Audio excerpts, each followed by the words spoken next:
They're coming back. Yeah, it's slowly coming back, thankfully. The wife will be happy. Yeah, she's very happy. Yes, please.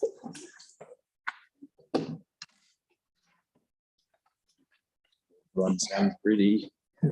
We're getting close. Ready. 6 away from 4:30.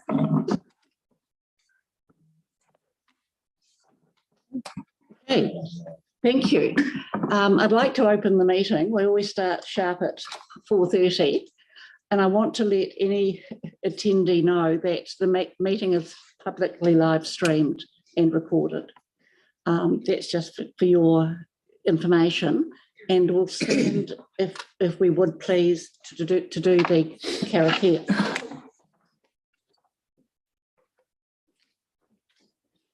Thank you.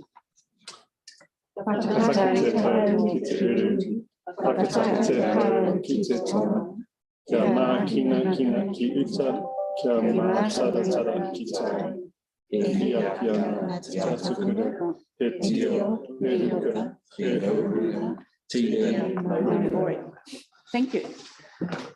I just want to welcome people in the galleries. Some of you are speaking, which is good. And we'll just get on to the formal part of the meeting. Apologies, I've got one from Debbie Mora. Anybody else at present? I think we'll just hold fire on Gamal. The second declarations of interest. Could people declare anything on the agenda where they have an interest, please? Marie? Item number 10, is it? Yes. Number 37 with the Hornby Community Patrol. Thank you. Henk? And two to do with one to do with 126 on the corner, and one on the High Broomfield Community Development Trust. Thank you. Which is the same thing. Yep. And Are they in the same report, Henk? No, Item 10? The same Item report. 10. Yeah. Item 12 and 10. 10. Yeah. Okay. And on item 10, the Hornby Community Care Trust. Hornby Care Hornby Community Care Trust. Hornby Community Care Trust. Fine. Okay. Thank you. Thank you very much. Confirmation of previous minutes. A mover and seconder. Mover Mark, seconded Sarah. All those in favour say aye. Aye. Against? Carried. We now come to the public forum. We have got 3 speakers. You're entitled each to 5 minutes. Because of such a heavy agenda, we'll probably keep you to 5 or at the most 6 minutes. A timer will go off at 5 minutes. So you'll actually know when your allocated time is up, and we'll allow 1 minute extra. That includes questions as well. So, so if you want people to ask questions, please keep it to 3 to 4 minutes, but that's up to each speaker. Now, the first speaker is Riccarton Bush Enhancement Project. Do I have a speaker? Bob Shearing and Shona. Oh, thank you. Thank you very much. And please, you're here to talk about an enhancement project. We are. Thank you, Helen, Madam Chair. Great to have the opportunity to be here, and welcome to you all. Thank you. And yeah, I must say, great function the other night. The Community Service Award went very well, so I was pleased to be there. We're here just to talk about our new project at Riccarton Bush. It's all about the bush. I meant to recognise our 2 trustees on the council, Mark and Marie. Great to have them on board our trust as well. We've got a really encouraging trust that keep me on ball, and yeah, it's a big project. So I'm going to let Shona, our manager. Mike, our ranger, was going to be here, but unfortunately he's taken a sick day today. I don't know whether you scared him off or what, I'm not quite sure. So Shona's a very able stand-in. She's absolutely up with the project. So I'll let her fill you in with the project, and it's really just information. Thank you. So feel free to butt in if there's a question, yeah. Yeah. I'm not going to tell you how important the place is because you all know and you all appreciate it. Probably about 5 or 6 years ago, the board noticed that the pathways were starting to get broken and the concrete paths were trip hazards, and the door into the bush is really difficult for people with prams and wheelchairs, and it's just getting a bit tired. So they did quite a lot of work and looked at how we could actually improve it, and more than just the bricks and mortar. And for so long, our colonial history had been celebrated, and very little had been acknowledged about the cultural history. Some of the board members may remember we came along back in 2019, and you and Whenua Waimari gave us money towards a cultural design strategy. We engaged Matapopuri, and we had this most amazing strategy that came out of it, which has informed our whole project. It's integrated through pretty much everything we're doing.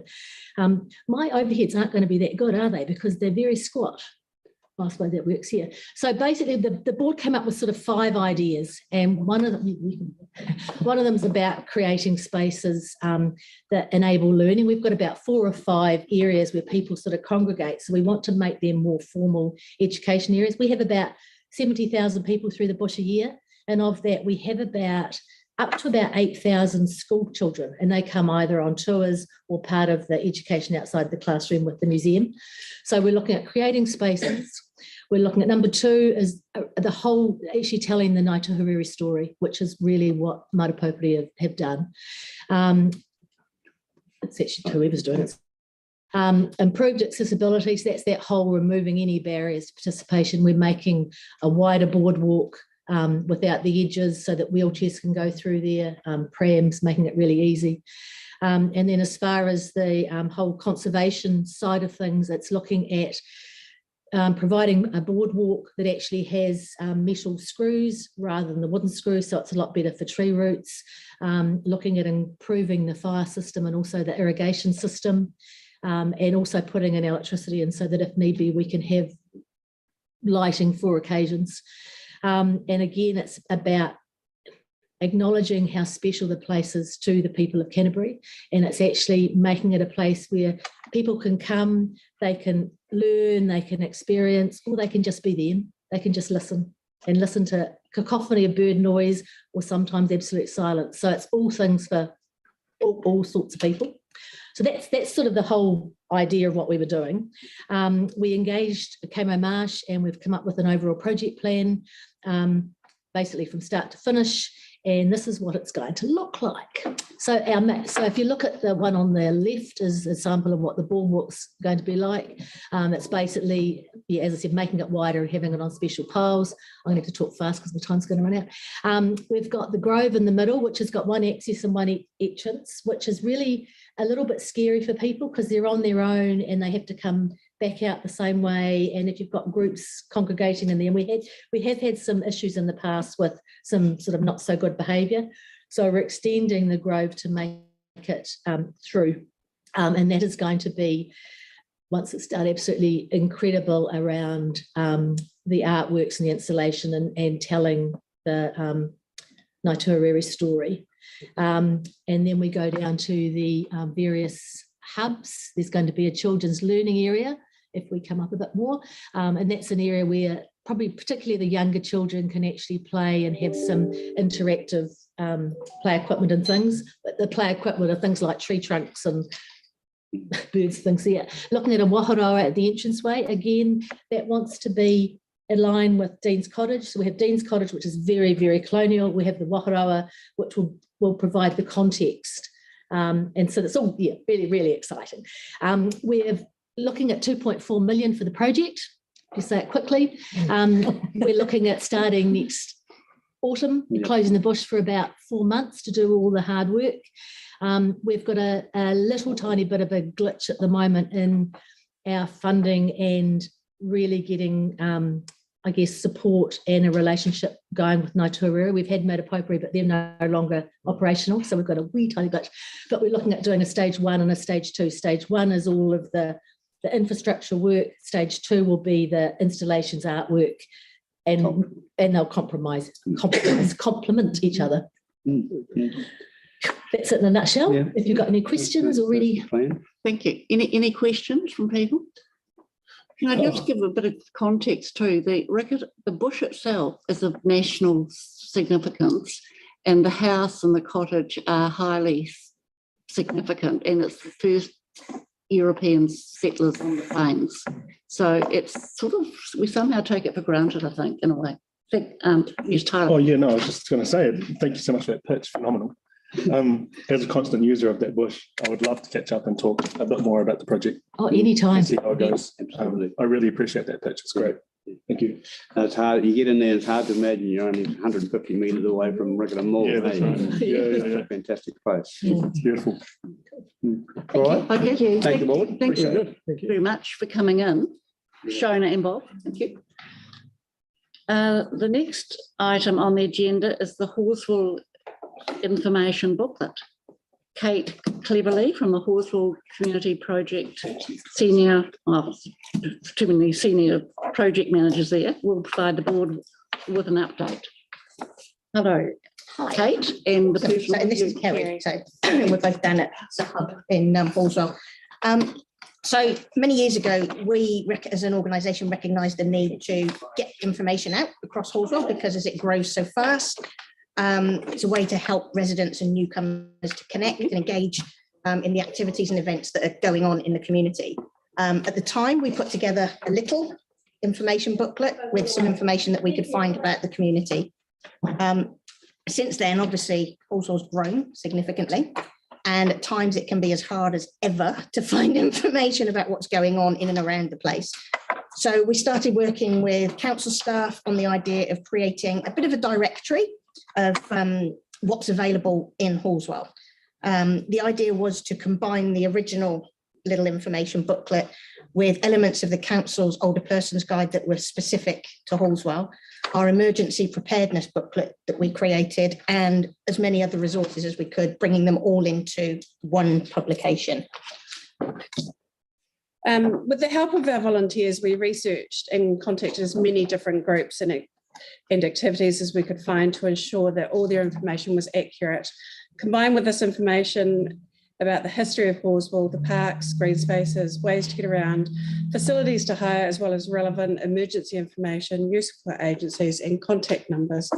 It's taken us a year of working on this book, but earlier this year we sent it to print and we're happy to share it with you today and thank the community board and staff for their support and funding that made this happen.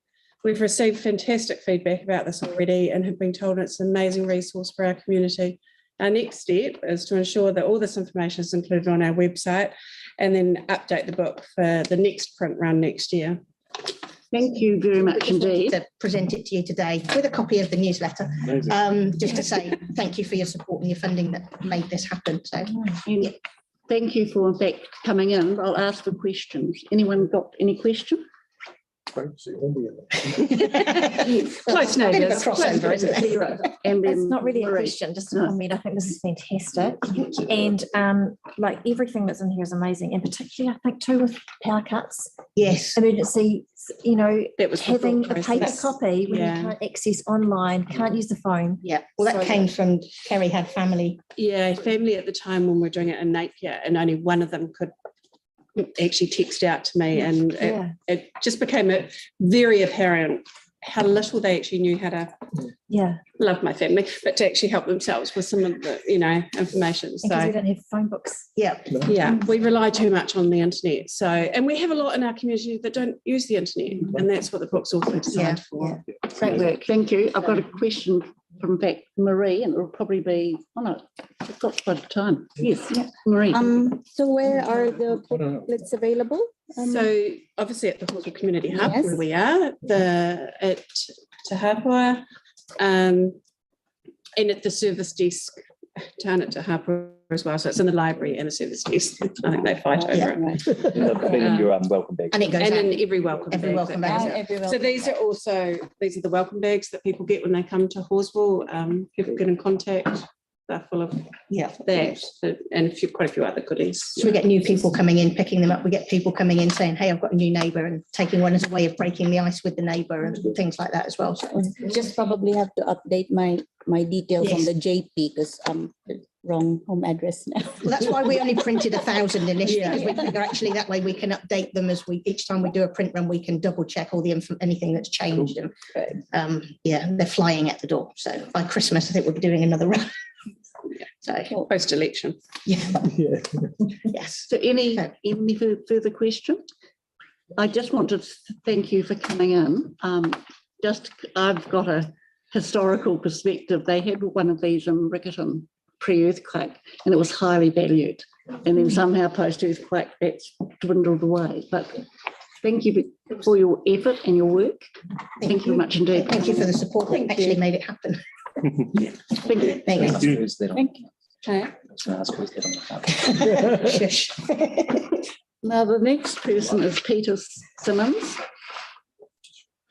Middleton Matapo Community Association Chairperson, will come to us about the maintenance of Riccarton Street and gardens that have joined cycleways. Hi, Peter, and welcome. Sure. You've got 5 minutes. Thanks, Ellen. So unkempt gardens, garden beds aligning the bike lanes, gutters clogged with rubbish, leaves, trolleys with rubbish in them, unenthusiastic, unenergetic. I think they're called eco group workers, the contractors that go around the streets. I've met them, I've spoken to them on their way around, and they just don't seem to have their heart in the job of keeping Riccarton clean. An increase in crime, car thefts, obviously poorly maintained streets and gutters and crime may actually go hand in hand because of the perception they create in the minds of, would-be criminals. They think that the area is not being looked after. And I know quite a few residents in the area, and I know that's not how they see, at least where they live. And I know this is not just a problem for Rick, and I was talking here to Mark Peters, and what I was saying to Mark resonated with him almost instantly. The question really is, where does the buck stop? Is it for the community to report every single incident of trolleys with rubbish in them, bags of rubbish, discarded items of food wrappings, or is it up to the contractor that's paid to do their job?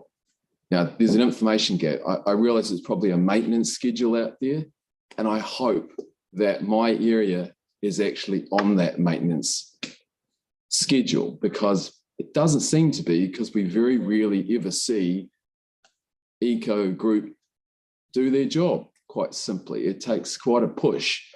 And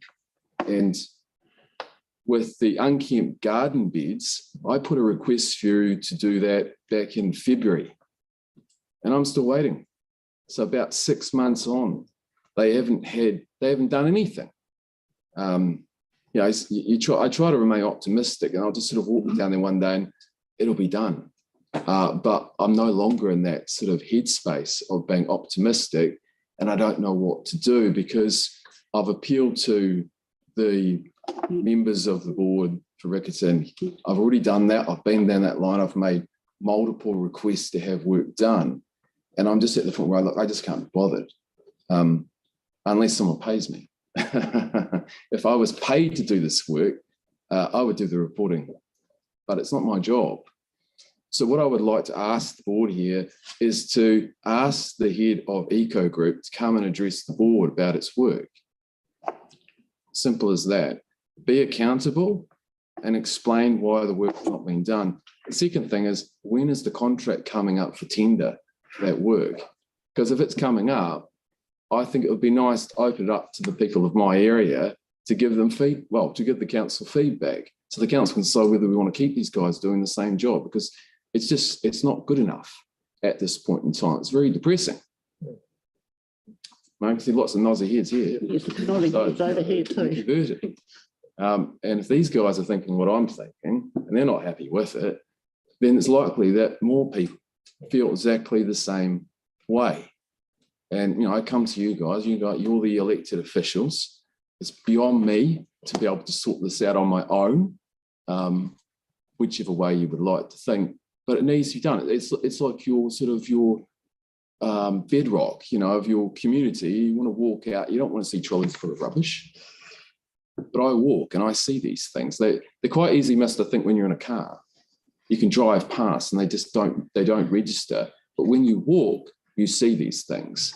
And the more you look, the more you find. And that's basically what I'm here. I'm appealing to you to advocate on the behalf of Riccarton, but even behalf of Hornby, and if not further, to try and address this. Okay. Thank you. That's basically what I'm here, yeah. Now, can I just say I'm struggling to get out the maintenance cycle. So what I've been picking up, Tyler had sort of a go at this, then I said, oh, Tyler, I'll pick it up if you like. I'm starting off with the maintenance cycle.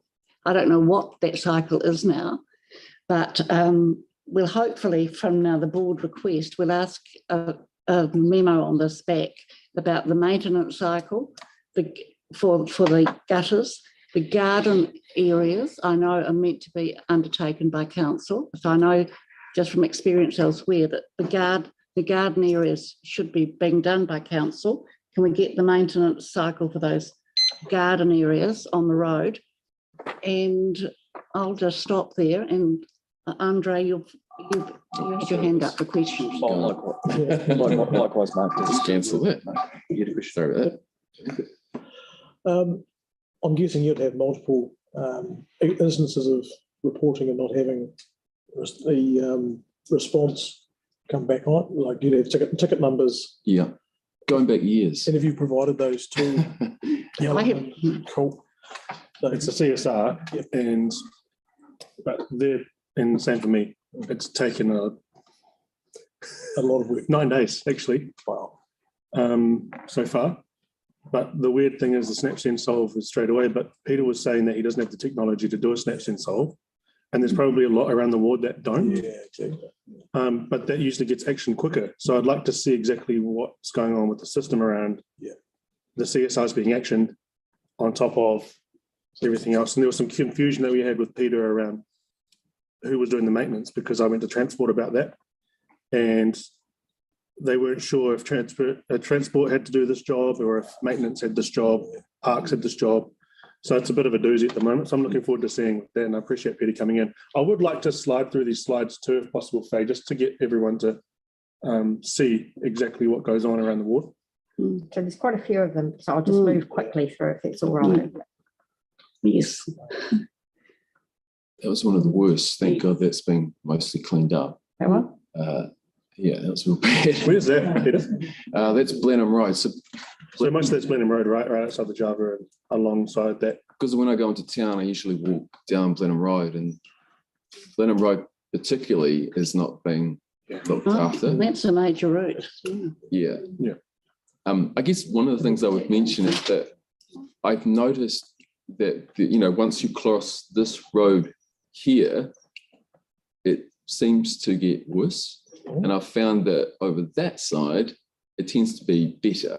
So I found my particular area seems to be an area that doesn't get as much attention as other areas. And I do a lot of walking. I walk all over the place in Christchurch. And to be clear, that's the Upper Riccarton, Central Riccarton, Matipo Street catchment, right? Which is Peveril Street, Blenheim Road. Just so that everyone knows. Yeah. Yes. I'm not explicitly suggesting that there's some level of bias, but it probably isn't actually. Just curious. It's probably all not being done. Probably, if it's not being done. I wouldn't think there's any bias on your area, but Sarah. Just quickly, the supermarkets, what do they say about shopping trolleys? I would think that they would want them back pretty quickly given the cost. No idea. I think what they usually do is if a trolley is there and it has rubbish in it, they just turf the rubbish out and take the trolley. Oh, yeah. They probably just want the trolley back. Yeah. And that's it. And I can understand that. Yeah.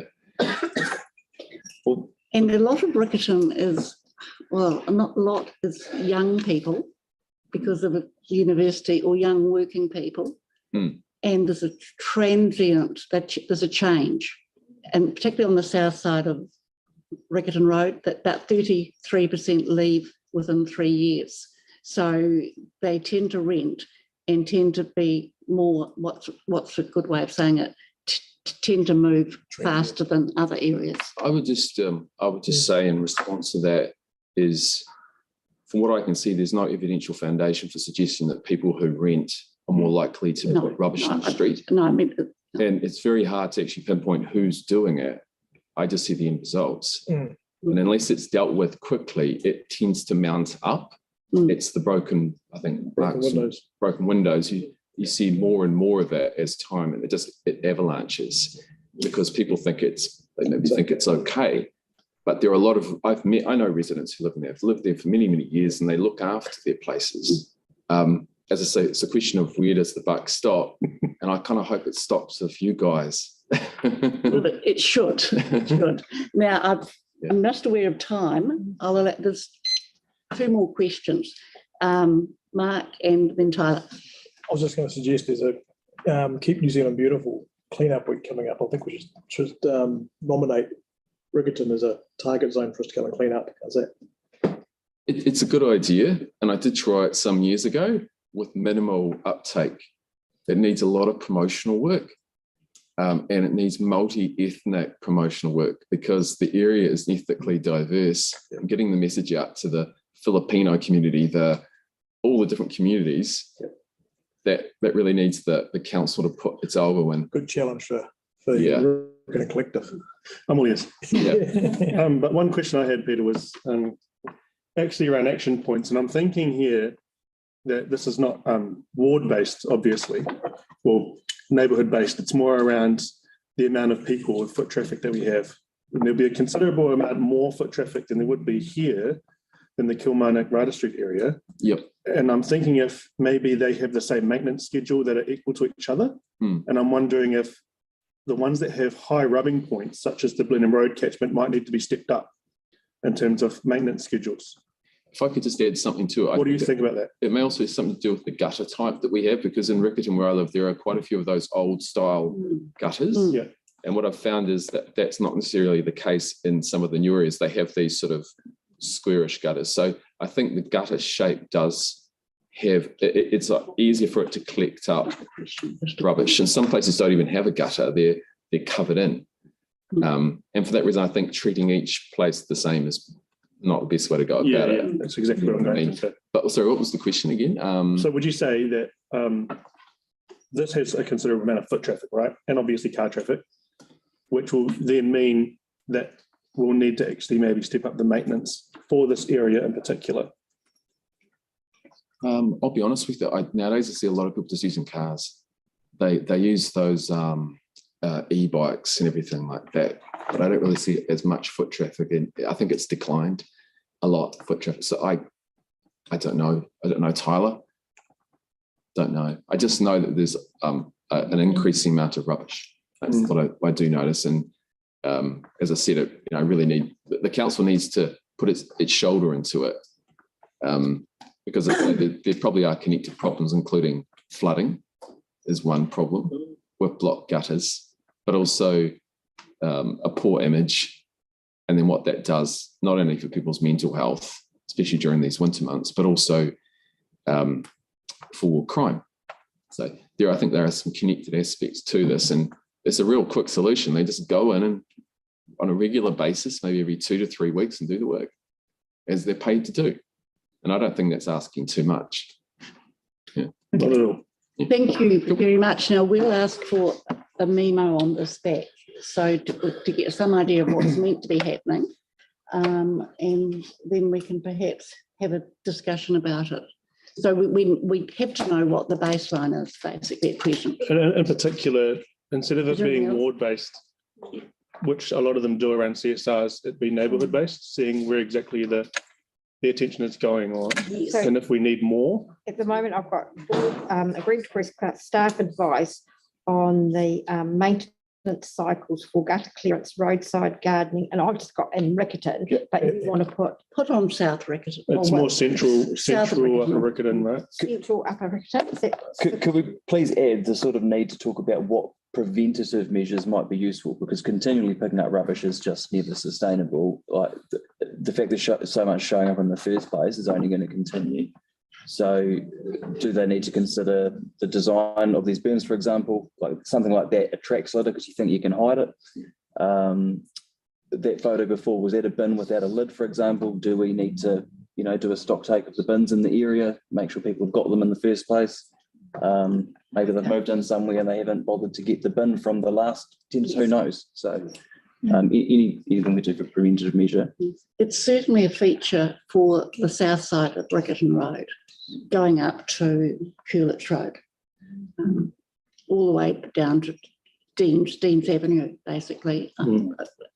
Jocelyn's here from Central Riccarton Residents Association, and I'm sure she kind of agrees with this, as what's happening there as well. Yeah. And just to be clear, that it's happening everywhere too, but this is a special area.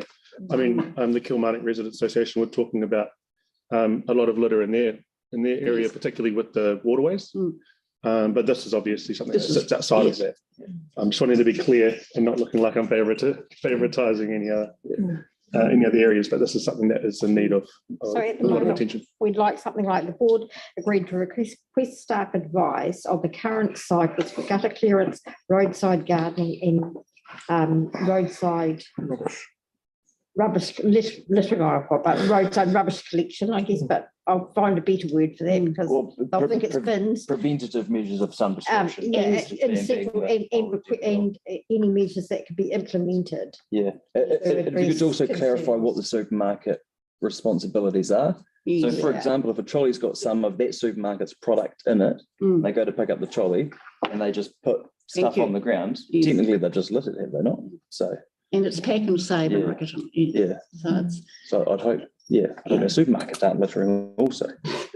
So it'd be good to clarify that. It's a very standard problem. I think it's a good idea. I think it's a good idea around the Kiwi, tidy Kiwi aspect of it. That'd be fantastic if the board would have backed something like that.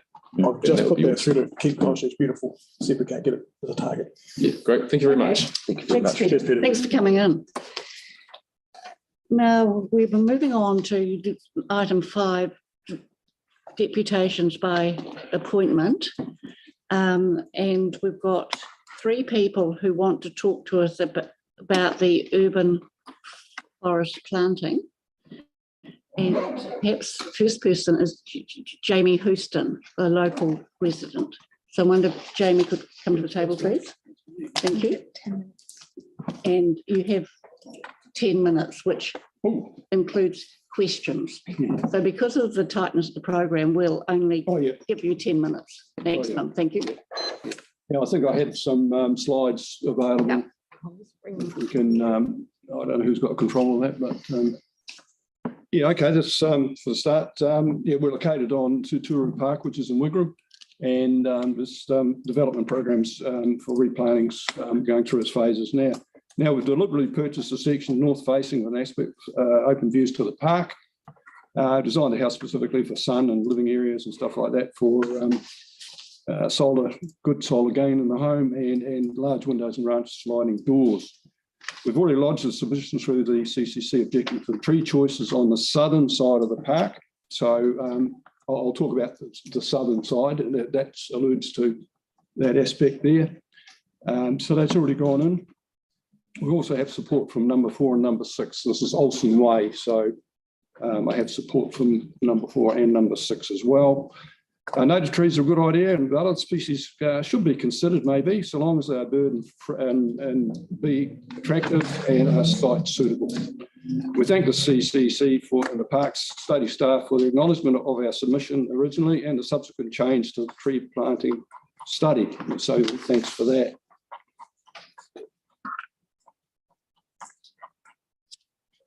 Now, we've gone through, we've actually got a set of updated drawings now. So if we get on to the next slide, go flick through 3. Yeah, that's it. Work back. That one? No, back. That. No, forward. That one? That's it. So this is just an overview of where we are. Olsen Way on the bottom. We're looking north from there. So you can see down there that on Olsen Way, we've got a highlighted area that I call it a mid-blue, a mid-green highlighted area there, and on the other side there's a 10 to 20 metre tree height. So that's important. It's a component we want to see changed. Now, the next diagram, please. Back one. Yep. That's a cross section that's on some of those drawings on drawing 3 or page 3, and it shows a cross section from our boundary across the roadway, and there's some trees depicted there out to about 37 metres.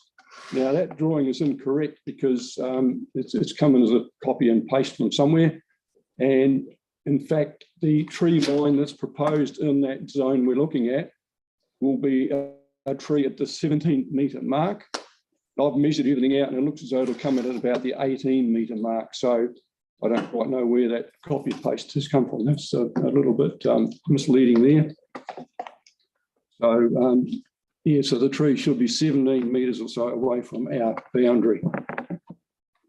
We do not see the relevance of 2.3 metre elevation of a recession plane, as you can see the recession plane illustrated there.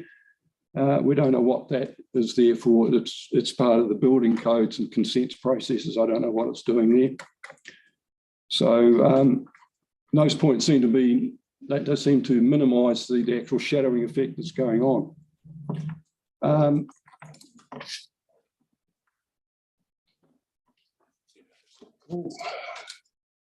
Right, next one, please, is a sun graph. That's pulled out of some information from Wellington University. Shows the Christchurch sun profile. So it also gives, if you probably can't see it there, but it gives a 23-degree elevation of the sun in winter. Right, next slide, please. Now that's part of one of the drawings in the study. I've just put some markings on it where the true north is and where the sun is at midday. And you can see our property's on a bit of a corner there. And I've put 12 o'clock noon shadows and things on there. So the next drawing will show a little bit more of that, please. On the right-hand side there, you can see different elevations for trees. And they had suggested anywhere from 10 to 20 metre trees in the middle of winter, 23-degree angle, where a 15-metre tree and a 20-metre tree, we are in the shade all day long. If it comes down to 10 metres, we do get a window in around the midday where we do get sun in through the front of the house. So I drew that to illustrate the problem we're going to have with the trees as they are suggested for height. Is going to have what sort of impact it's going to have on our property. So, you know, I want to really emphasise that these 3 houses across there will suffer the same shadowing effect, and we'll only get a small window because even at 10 o'clock in the morning, the sun angles are we're in shade. So I really want to emphasise that if I can. Another drawing, next one up, please. Oop, that's too far, I think. Go back one. Go forward, yeah, go forward one, please. Yeah. It's the easiest. I've got to hit myself there, so all right. Right, the removal of eucalyptus trees, sorry, from the planting plan has met our approval. So with the information we put forward, they've actually taken eucalyptus trees out, which were planned to go into that spot. So at this stage, we don't know what's going in. Nobody's actually alluded to what that planting program will be. And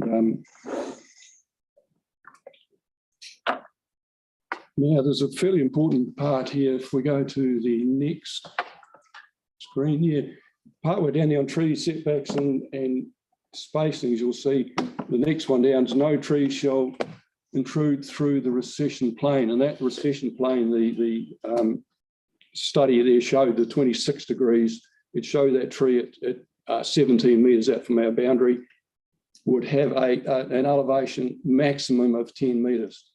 So we want to emphasise the fact that we don't want that colour, that mid-green colour left there for the planting plan that will allude up to something up to 20 metres.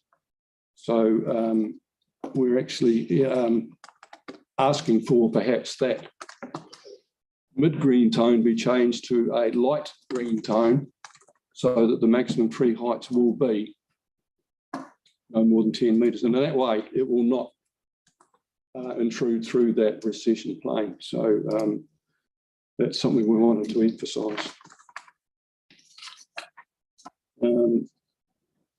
So at this stage, we haven't had time to really study any alternative species, but it would be good to see if there were some selections made and we had a look at them before they go, and, you know, just as a matter of interest, really. Another point to emphasise is the use of our roof structures for solar power. And in fact, I just talked to one of our neighbours yesterday and they said they've already been discussing this with their property. And it really concerned them that this is in the possibility they're going to get shaded right out. So, you know, we're all going to embrace perhaps the solar heating, solar energy. This will actually prevent that from happening really, or we get the financial returns, particularly during winter. So, yeah. So in conclusion, I hope the timing of this submission is not too late to be considered by the community board before recommendation goes through to the City Council urban tree planting plan for the next phase of implementation. And that the submission content may still form part of the final study for the tree trunking plant, selection of tree types, etc. We hope the height issue for these trees at the south end of the park will be accepted and actioned. Yeah, so that would be, I think, pretty, yeah, we need to emphasise that. So that's it. That's my question. Well, that's in the other day. We have a brief amount of time for questions. I've got one quick question. When you used we, was that your family? Oh, was that's, yeah, it's a bit loose in term. I mean, I have spoken to number 4 and number 6 and they said, yeah, they're quite happy for their images of their properties to be shown and to discuss, and we're all in unison. Okay. Because each one is equal, on the equal plane, if you like, away from the boundary line, in line with those trees that are going to be planted. So we're equally, in fact, one property is even further forward than what we are. Thank you very much. So, I've got a question from Andre. Thank you. Yeah, so planting season, of course, is next month. So this is quite a speedy process from start to finish. And our council only approved its Christchurch-wide urban forest plan actually quite recently as well. My question to you is, would you support the board parking this plan for now and coming back next year and working to gain agreement with neighbours before going ahead with the plan to start planting season next year? As opposed to going ahead with what we've got. I hate saying this, interesting question, but I hadn't considered that. To get the right result, the answer would be yes. Thank you very much. If more discussion, then yeah, that would be. Yeah. And that's ultimately what it's going to come down to is we could have more discussions, but it means we're looking at another planting season. Not one other point I would bring up in that slide there now, and see it on that one, in the open space, there's been 2 red circles drawn in, which is 2 trees that have been taken out of that particular plant. Yeah. So that's good because that's opening up. There is a 3rd one sitting in there, and the apex of it, I would also recommend would be taken out just to free up a little bit more space for the cricket, for the frisbees, for the kite flying and things like that. And quite often people run into dogs around. It was very constricted. You can see how it was becoming overpowering. I'll take one quick question from Henk. How many trees are planted in there? I'm not familiar with the. There are trees there now, which are natives, which are, I haven't got a number, but I'd say 15, 20. What kind of height are they? Oh, a bit over my head. Okay. 2.5 meters. Yeah. Well away from 10. A very long way. Yeah. But you know, we enjoy the mornings. The sun comes in at 8:30, 8:15, and it's with us right through. And for sure. It makes a difference. Makes a big difference. And to say that the solar gain into our property is high. There's 2 ways for trees, and one is to plant a small tree, and the other one is to keep a big tree small. Yeah. Yeah, but a big tree small's got implications, as this guy was before me was talking about getting those work groups back into to tend to them. Yeah. Because the city, I think, will become overwhelmed at some stage with tree pruning. It's another budgetary issue. Okay. So the selection is the right tree, the right place. Yeah. Thank you very much indeed. Yep. We will have the staff doing a presentation on this, so you're very welcome to stay for that. Yep. And then we will have debate on the next steps forward. Yep. So you're very welcome to stay for half an hour or so, or longer if you want to. It's all new for us. We're learning how all this. Thank you very much for coming in. Yeah, thanks. Thank you. The next person is Glenn Smith. I'm wondering if you could come now to the table. Thank you very much, Glenn. Sorry, just quickly for Faye, just so I don't forget. Faye, I'm conflicted for the Longy Reserve, just reassessing the submissions. Okay. I know one of the residents very, very well. Very well, is it? It has to be really well. Yeah, well. Okay. I grew up with the son for 25 years. So. Okay. Thank you very much. That. Okay, so this is all about the planting for DeLonghi Reserve. Thank you very much to Mark for bringing it to our attention. If he hadn't done that, we wouldn't have known about this weird economy. Found trees in our park. So we bought that house 10 years ago with the view of the fact that there's lovely open area out there, lots of sun coming in, the whole area. Lots of people going out there, they walk in the park, they throw balls for their dogs. I've seen people mow cricket pitches so they can do it. And if we put 64 trees in there up to 20 metres, that's all going to end. So it's just changing the life of everybody. That's a very small reserve and everybody lives right up to the edge of the reserve. There's no roads in between the park and the houses. It's all around the southern side. We've got a wee lane that we have to pay for and maintain. And if you've got trees there, the roots can go under it, the leaves will be over it. They don't get sun in the winter. It's all going to get mouldy. And then we've got to kind of pay for that to get that cleared out. You're just changing everybody's life. For putting a few trees, fine, but up to 20 metres sounds absolutely ridiculous to me. Exactly the same as the other gentleman was saying, the same thing. You know, a bit of common sense in there would be great. And they've got a wee area cleared in the middle for people to have the park there. There's a wee swing and that. That's great. They can hear it, but it's going to look like a donut because everything on the outside of the tree is going to hide what's in the middle. And nobody's going to know that's in there, so nobody's going to use it.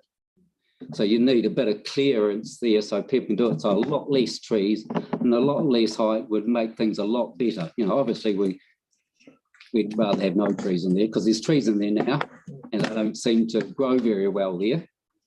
But they're all short ones, they're all smallish ones, so they give you a bit of trees in there, but massively 20-metre high trees is just ridiculous. Thank you. And that's really all I've got to say. Just think about the people that live around that area, and everybody and the whole of the park could be affected by that. Thank you very much. I've got Andre, then Mark. I feel like I might know the answer, but would you support us coming back next year to allow more time to consult and time for next year's planting season? I think that would be a good idea because what's happened is they're throwing this at you guys at the last minute. You don't know anything. We didn't know anything about it. And the people who have been doing it have been planning it for a long time and everybody finds out about it at the last minute. And look, sometimes it's very refreshing to have something move very quickly in local government, but there are cases like this where we are maybe best as long to as we take get that a good extra, result. maybe take the extra time. Yeah. Beautiful. Thank you. Thank you very much. Thank you. Mark? Yeah, so I'm with Andre on that. I'm quite keen for us to take a little more time, have a breath, try and get this absolutely right with the community. Yeah. But along with that, would you be happier if the trees were shorter? Like instead of... How shorter? Well, I'm thinking 5, maybe 10 at the most in the way of height. It would make a difference. Yeah. And the number of trees as well. Yeah. So pick ones that come up and then go out sort of thing, but don't go high, Yeah. you know, rather than huge ones that give you a bit more. So just to give you a heads up, we will propose let's press pause and see if we can get this right with you first. Right, yeah. Thank you. Now, Glenn, thank you very much for coming in. And again, as I said to Jamie, you're welcome to stay. Thank you. Thank you very much indeed. Gail Mendes, our third deputation. Thank you, Gail, for coming in. And if you'd like to talk about the park that you wish to Okay, talk about. so I'm actually Glenn's neighbour. So I'm in DeLonghi, overlook DeLonghi Park. Thank you. My place is the one that's going to be completely in the shade by these trees for most of the day in the winter. When I bought my place coming up 20 years ago, I bought it for the park outlook, easy care. I lived in Kaiapoi, I had a big section, so I wanted something little that was easy care. I too get the sun all day round, so planting all these trees is going to make my place cold, damp. I don't work anymore, so I'm home all day, so it's going to have a big impact. I've got one question I like to ask. Have any of us actually been around these parks and had a look, and what effect it's going to have on all these people? Probably not, other than Andre and Marie and Mark, who actually and Sarah, who actually know this area. So it's just come onto our program, basically. Yeah, I mean, it's going to have a big impact, and further down the track, it will affect our resale value as well, which makes a huge difference as well. Thank you. Andre, have you finished, or are you fine? I think that, yeah. Questions? And the other, Jamie sort of covered everything else. Would you support us parking this for now and coming back next year? Definitely, yeah. As long as, I mean, we'll get revised plans, no doubt that we can, pass comment on, have our input. Thank you. Thank you. Henk? What sort of height would be the top height that you'd be happy with? Not about anybody else, just more about you. I mean, it's all pretty approximate. Well, there's a couple in the middle of the tree now, in the middle of the park now, that they're okay with it. And I mean, a lot depends how close to our fence lines are going to plant them as well. Because I'm the last one up the lane. So my place borders the plantings that are there now. So no doubt you're going to plant them close to that fence line. So it depends where the plantings are. Are the planting that is there now, are they a problem? Well, my fence goes like this and then up. So we look directly out onto the park and the playground, and we've got grandkids that come. They're old enough to go there on their own, but we keep an eye on them. So the trees that are there now, we just bring back down to fence line. Well, they're not trees, they're bushes, so that we can see what's going on. Not only our grandkids, but other kids that are there. And if you plant big trees, you're going to bring an unsavoury element into there as well. We're not going to be able to see what's going on. I mean, we've got a nice safety area where it is, so so the lower the better. Any further questions? Thank you very much, Gail, for coming. It's very good to hear the impact on people. So this is and while it's not normally trees, it's normally other issues which people buy in a certain place and then find there's quite major change. So thanks for coming in. So we get to the presentation of petitions. Any petition? Thank you. There's no petition. And then we'll come on to our parks, urban forest planting staff. So if Toby Chapman, if you'd like to come to the table. And we have a presentation. And we've got Katie McRae online on Zoom. Oh, is she wanting to speak? She's the engagement. Oh, okay. She's the engagement. Okay, so Katie's online as a staff member. I'm just checking that. Okay. Toby, did you send your presentation? Toby through? and Katie. I can send it now. So are we going to work between you both, or is one going to speak and one? I'll do most of the speaking. There's one slide that Thank you. who's going to send to? Who should I send it to? Faye Collins.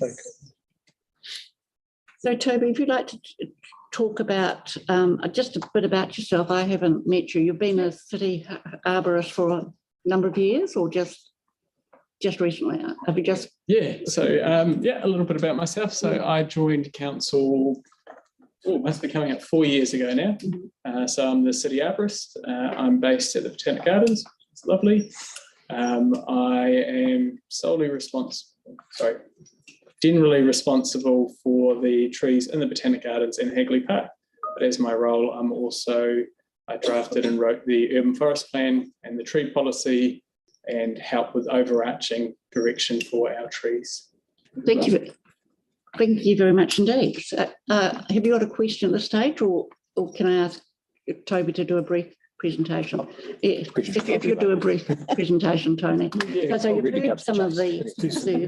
Yeah, sorry, and I do apologise that I wasn't here for those. I have received some emails, so I think I understand some of them, but yeah, we'll talk through more. I've just sent the presentation through. Sorry, I should have been a bit more onto it and sent it. Is there anything that you want to add to what's there in writing?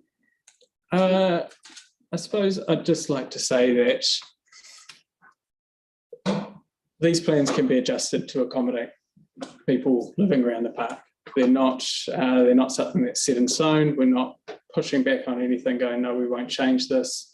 By all means, if there's concern, so you'll see we've made some changes, which we were hoping would address it. But if they haven't addressed it, this is obviously the time to bring them through, and we will make those changes. This is we're looking at trying to get 50 parks done a year.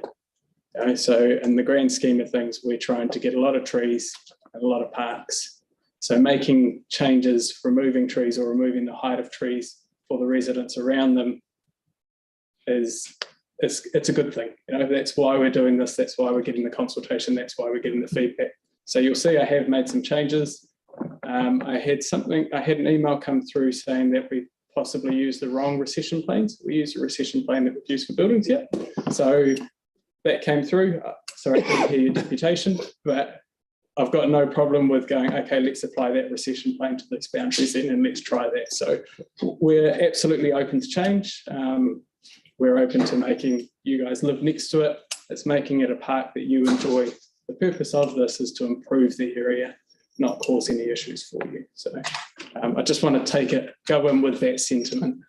So if you don't see what you're expecting to see here, that's not me trying to push against you. That's me possibly not fully interpreting it from the submissions and things that we've heard. So I'm very much open to making those changes to the plans. Thank you very much, Toby. We've got a question from. Oh, did you want me to run through the presentation? It's only 6 slides, or we can just jump straight into it? 10 minutes. Thank you. So look, if we could, yes.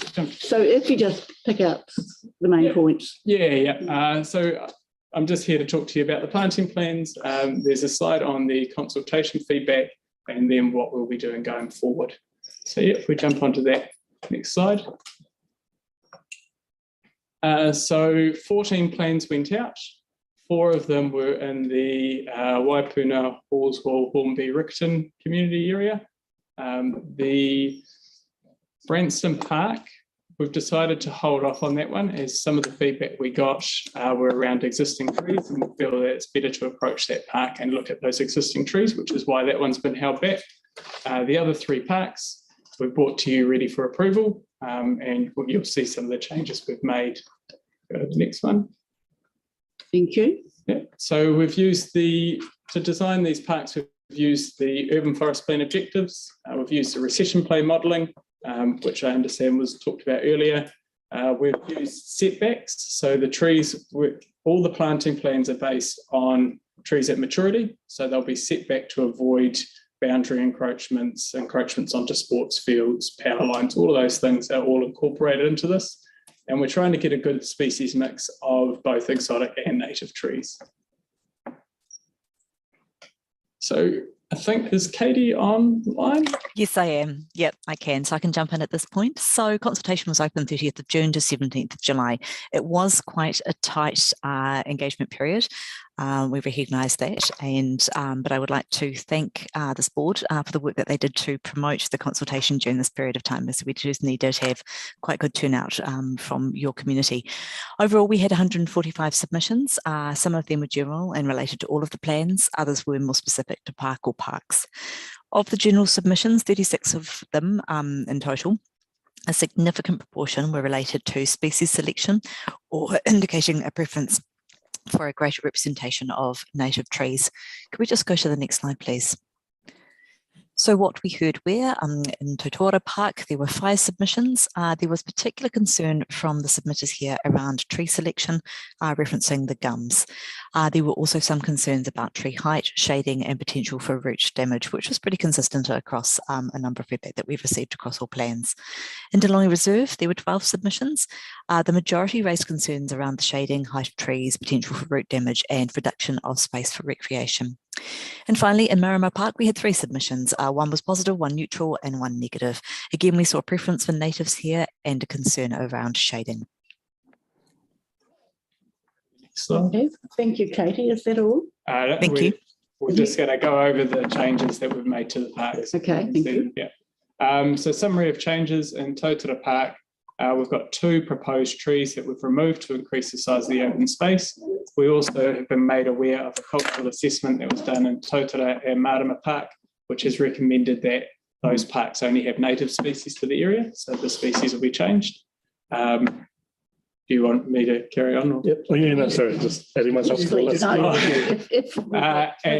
get the question. And for the land reserve, I hope I've said that right. We had 7. We've removed 7 of the proposed trees to increase the size of the open space. We've also altered tree sizes to reduce shading, and we'll be revisiting some of the species.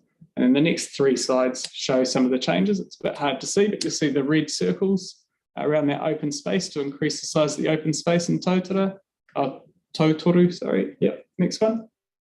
On that one, you can see all of the red circles that were proposed planting spaces that have been removed, and then there's a whole lot that are in blue, which we've reduced the height of to the smaller grade. And then Marama Park, the feedback was really just around that species, so we'll be altering the species. I think you get 2 more slides. So plantings. So our planting season runs from April through to September. So we're quickly running out of this planting season. Trees generally take about 2 years for us to plan and grow them. So we will be restricted by what's available at the nursery. So even once this plan's approved, these plans are approved, we won't be able to go out there and plant all the trees right away. We're planting what's available for stock, and then we'll be growing the others on so that they're ready to plant in due course. And then the last slide, I believe I've already talked to this board about this, but we'll be coming up with a draft set of, we're hoping to get 50 parks done per year. We'll be coming out with a draft list of those parks with a prioritisation on wards and areas with low canopy. We will present this to the community board. You'll have the opportunity to prioritise some parks which may not be on there, or others maybe move or add any additional feedback. Once we've got those plans, that list locked in, then we'll proceed to develop planting plans and then go out for consultation. Thank you very much. Now I've got a question from Tyler and then Mark. Oh, chuffed to go in first. I just wanted to flick back to the native, so the changes that you've had here around the native trees. So when I was doing a lot of work in Wigram, there were 4 main trees, which is the lancewood, the torso, the corfi, and the cabbage tree. Are those the trees that are proposed to go into those plans in the Wigram? Those will be some of them, yeah. Okay. Yeah, but we will be trying to also, one of the objectives of the urban forest plan is diversity. So we want to make sure that if something comes in that does affect totara, so our changing climate is one of those things that do affect certain species, we don't want that to have too big of an effect on a single area. So we will be trying to get that balance of diversity to make sure that it's resilient. Okay, and in the report, the things we've been asked to approve today, these are the attachments that you've given us. Are they the changes that you've made here for us to approve today? Yes. Okay. Yeah. So we've made those changes to the plans. Yes. Okay. Thank you. We can come back for the questions. Mark? Yeah, I'm looking at Tauturu Park in particular because we had quite a good deputation there from gentlemen about recession planning and shading and particularly I picked up that there was concern over trees on the southern side of the park, and I'm hopeful that should this somehow get approved today, you will be engaging further with the residents to make sure that the height of the trees is perhaps lessened to lessen the effect of the shading from those southern side trees on their properties. So is that along Olsen Way? Yeah. I believe, is there already totaras planted along there as well? Yeah, yeah. But yes, we can certainly work with you to look at that, particularly if you've got a different recession plan model. Like I said, the intention is not to put someone in the dark. It's also worth acknowledging that recession plan modelling that we did and we showed that was in the middle of winter solstice at the worst time of year based on evergreen trees with a full canopy at their maturity. But that doesn't mean we won't change things or we things. Yep. Thank you. Any other question, Mark? I'm sure you have. Yeah, I guess thinking of Delonga Reserve has got quite a strong response on that one. So been getting right up there, similar to Branston in the way of the sheer passion that was shown. I mean, the Langford Reserve from memory was around certain trees and shading and giving open access to views. So we tried, like I said, we tried to accommodate that. We made those changes, but if those, have you seen those changes? Okay, so so there's a lot of trees that we have removed. We've reduced the height, so we have tried to take on board that feedback. Okay, thank you. What sort of size have you got? I haven't got it in front of me, but we went from large to medium or very large. We dropped them down one grade. We can still discuss that.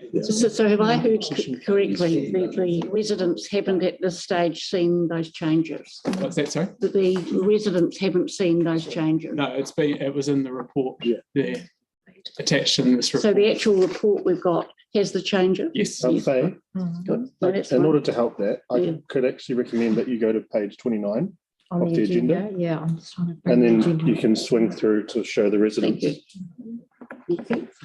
And a question from Andre, and we'll come back to Mark if there's any further questions, and Sarah. Given it's a tight time frame, I'm just not clear on the ability you have to be making further alterations between now and planting. So the alterations around taking trees out or reducing those heights of certain trees. Yeah, we're not going to be able to plant all the trees now anyway. Understood. So we would be pushing those ones out to next year, but we'd be planting the others in the park that we didn't see that there were any concerns around. Smaller one. Thank you. But what would the process look like between the decision today and identifying the residents' views on the change plans you've got in front of you? What would that process be able to look like? So I suppose it comes down to what your resolution is, whether your resolution is for us to speak with the local residents and adjust the tree heights. Because the resolution in front of us is simply approve the plan in front of us. So what would you need in that resolution to? Good question. Probably something along the lines of meeting with the residents that have come through and provided the deputations. I've put through a proposed resolution to the staff to engage fully with residents around parks or reserves to get more appropriate and agreeable trees and heights to lessen the effects of shading on the neighbouring properties. Through the chair, that's quite broad a resolution there. It basically resets the entire engagement. And I don't think we probably have time to be able to do that and also make the planting season. Is there some specificity you can do around which residents? Because otherwise it's kind of all back on the table. We could limit it to submitters, I guess, those that have submitted. We're not the only ones. Let's speak for the others. The challenge is 145 submitters.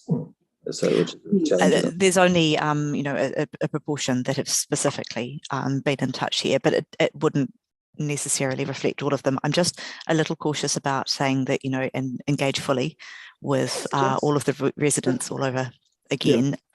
Okay, we can certainly try to pin that down. We can limit it to the southern end. Henk, I just wonder if we can have sort of you finished? Kathy, isn't it? Katie, yes, I have, thank you. You finished. So I'll just go on to Sarah, then I've got a question, and then we might have other questions. And then Marie, sorry.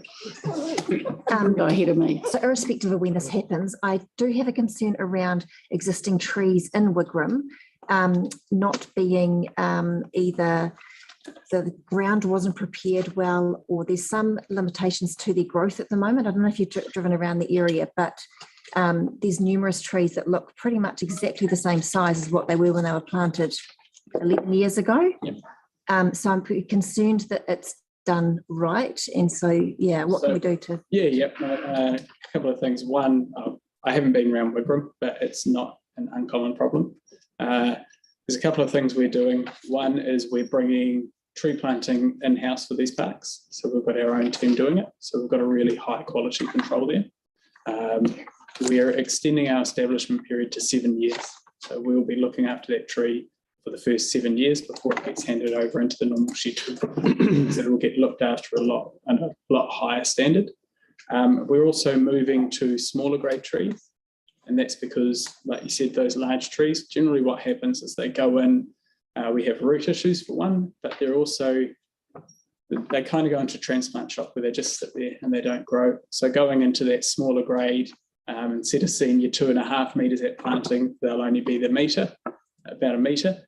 But we've done it in Hagley Park and other areas, and it's really been successful. They've established roots really quickly and started growing straight away. So we're making those adjustments, and also our watering schedule, we're putting in sensors to pick up on watering. So we're doing a lot of things to get success, basically. Okay, because my understanding was that the ground was heavily compacted to make it TC1 land.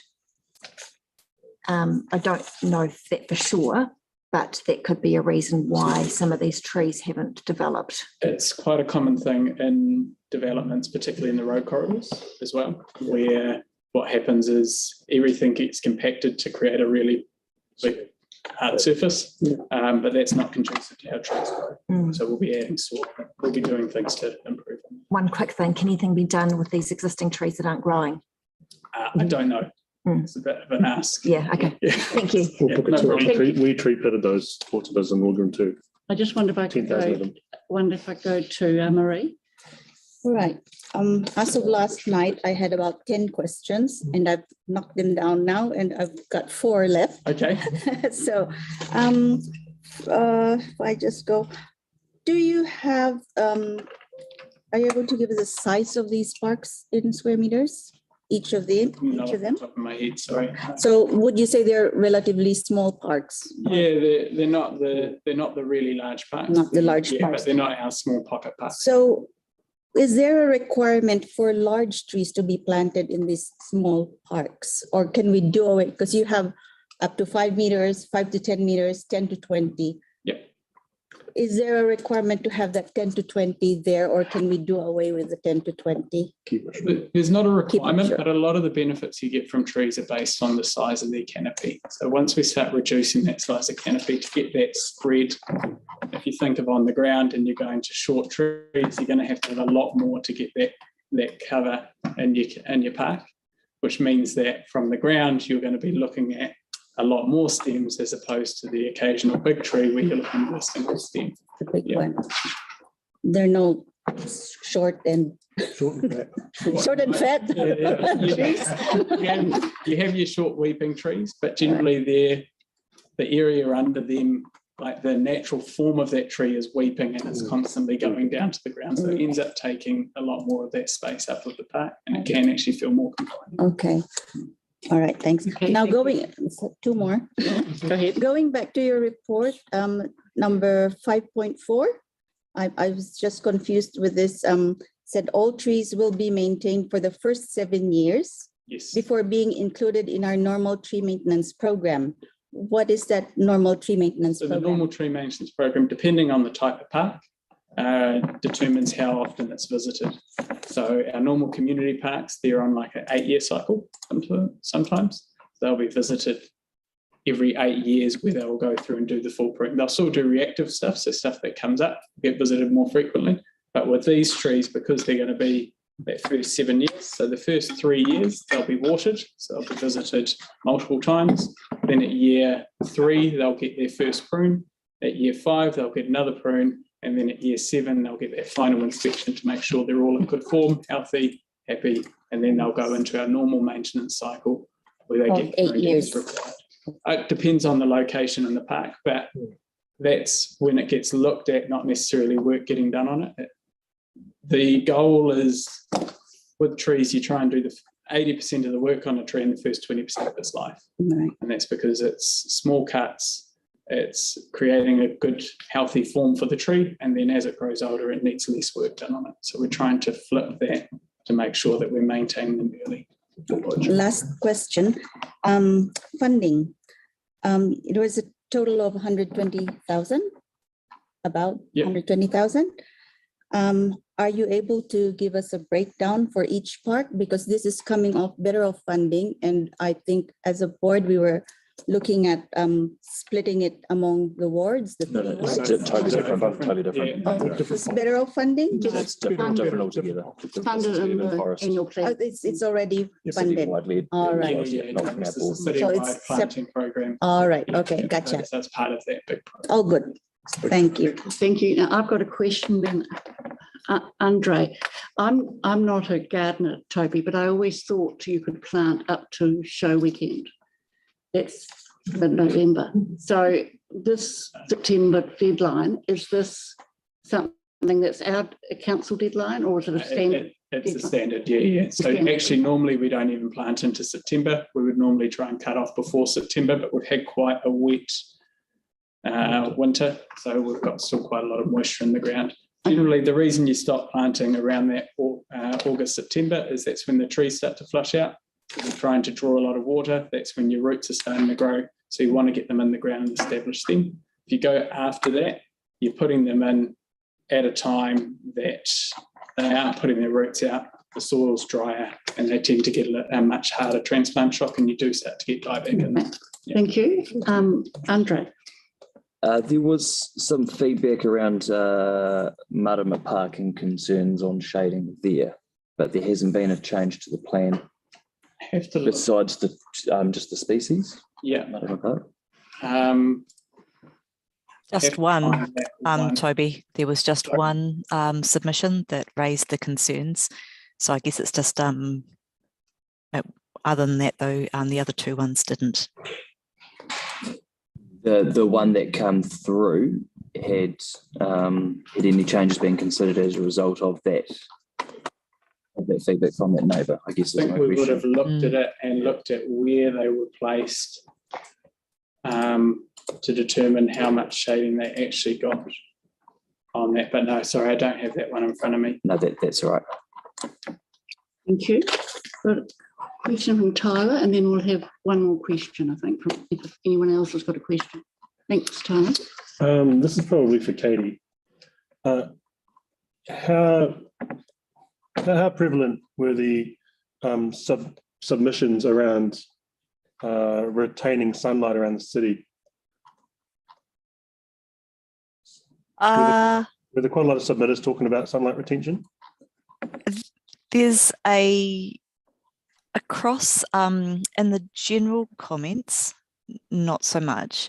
But in these specific comments across all of these, the tree planting plans where, they referenced a particular park, there were some key themes, and certainly shading was one of those key themes. Damage to, root damage was another one, and another one was around, potential safety issues and things like that. So is that what you mean? I mean, that was a common theme across it. Yes. And how about deciduous trees going into gutters, things like that? Was that quite common too? There was a little bit around maintenance, yes, around concerns about leaves, and more generally about just how well maintained the trees would be, over the period of their life. Sure. And if we refer to the solstice slides, if we look at 4 p.m. Past page 29 on the agenda, Faye, for the proposed sunlight barriers that we see here, it's 4 p.m. So that one's Yeah, that's morning. If you carry on, I think it's Page 32. 49. So we see that the sunlight's changing here, and that goes into around 9 Jasmine Place, because that's where my other mum lives. If you keep going down to 4 p.m, it starts turning there. That's 2. Yep. 4 p.m. is the one where it feels like that there's the most shading. So can you talk to us about that right there and how strong that shade is? So the next slide that we had in winter solstice at 4:30, 5 o'clock, basically everything's in shade. Okay. So this is the middle of winter solstice at the worst time of year. Okay. And that lasts for about 2 hours before the sun goes down? Well, yeah, I mean, 4:30, 5 o'clock, you've got the sun set.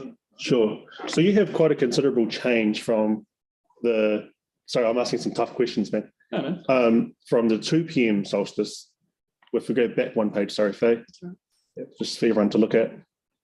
It's quite a considerable change going from 2 p.m. to 4 p.m. Yes. So between that 2 p.m. and 4 p.m. shift, when does it start really eating up? I mean, the question I've got is how much sunlight is going to be eaten up in that day during the solstice for those residents, particularly on Jasmine Place? So we just had those breakdowns.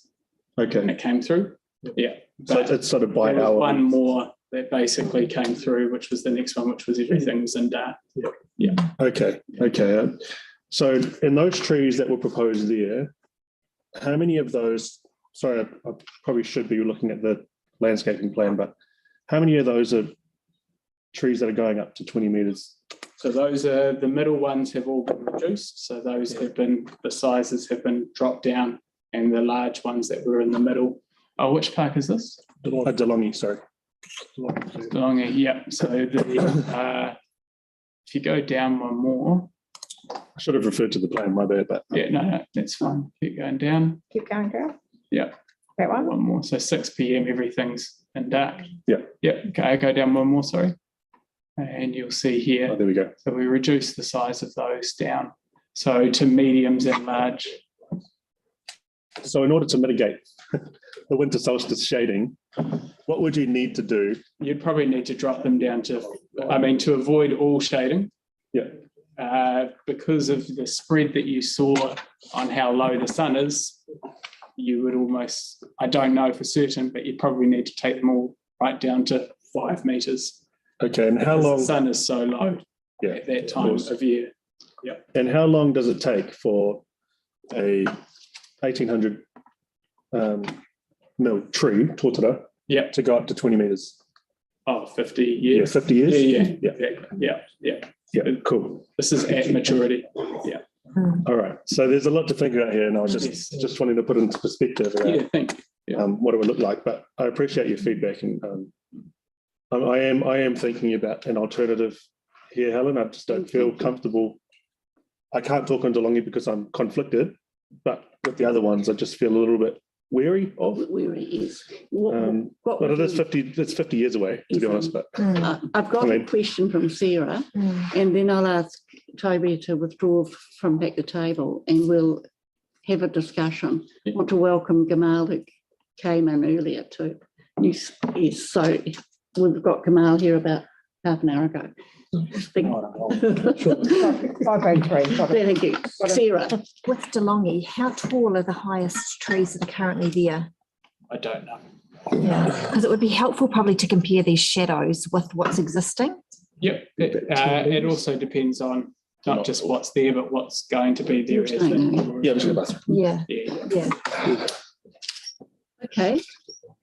Thank you very much, Toby. Hopefully you'll stay in the room. I can stay. And we'll discuss how we handle this.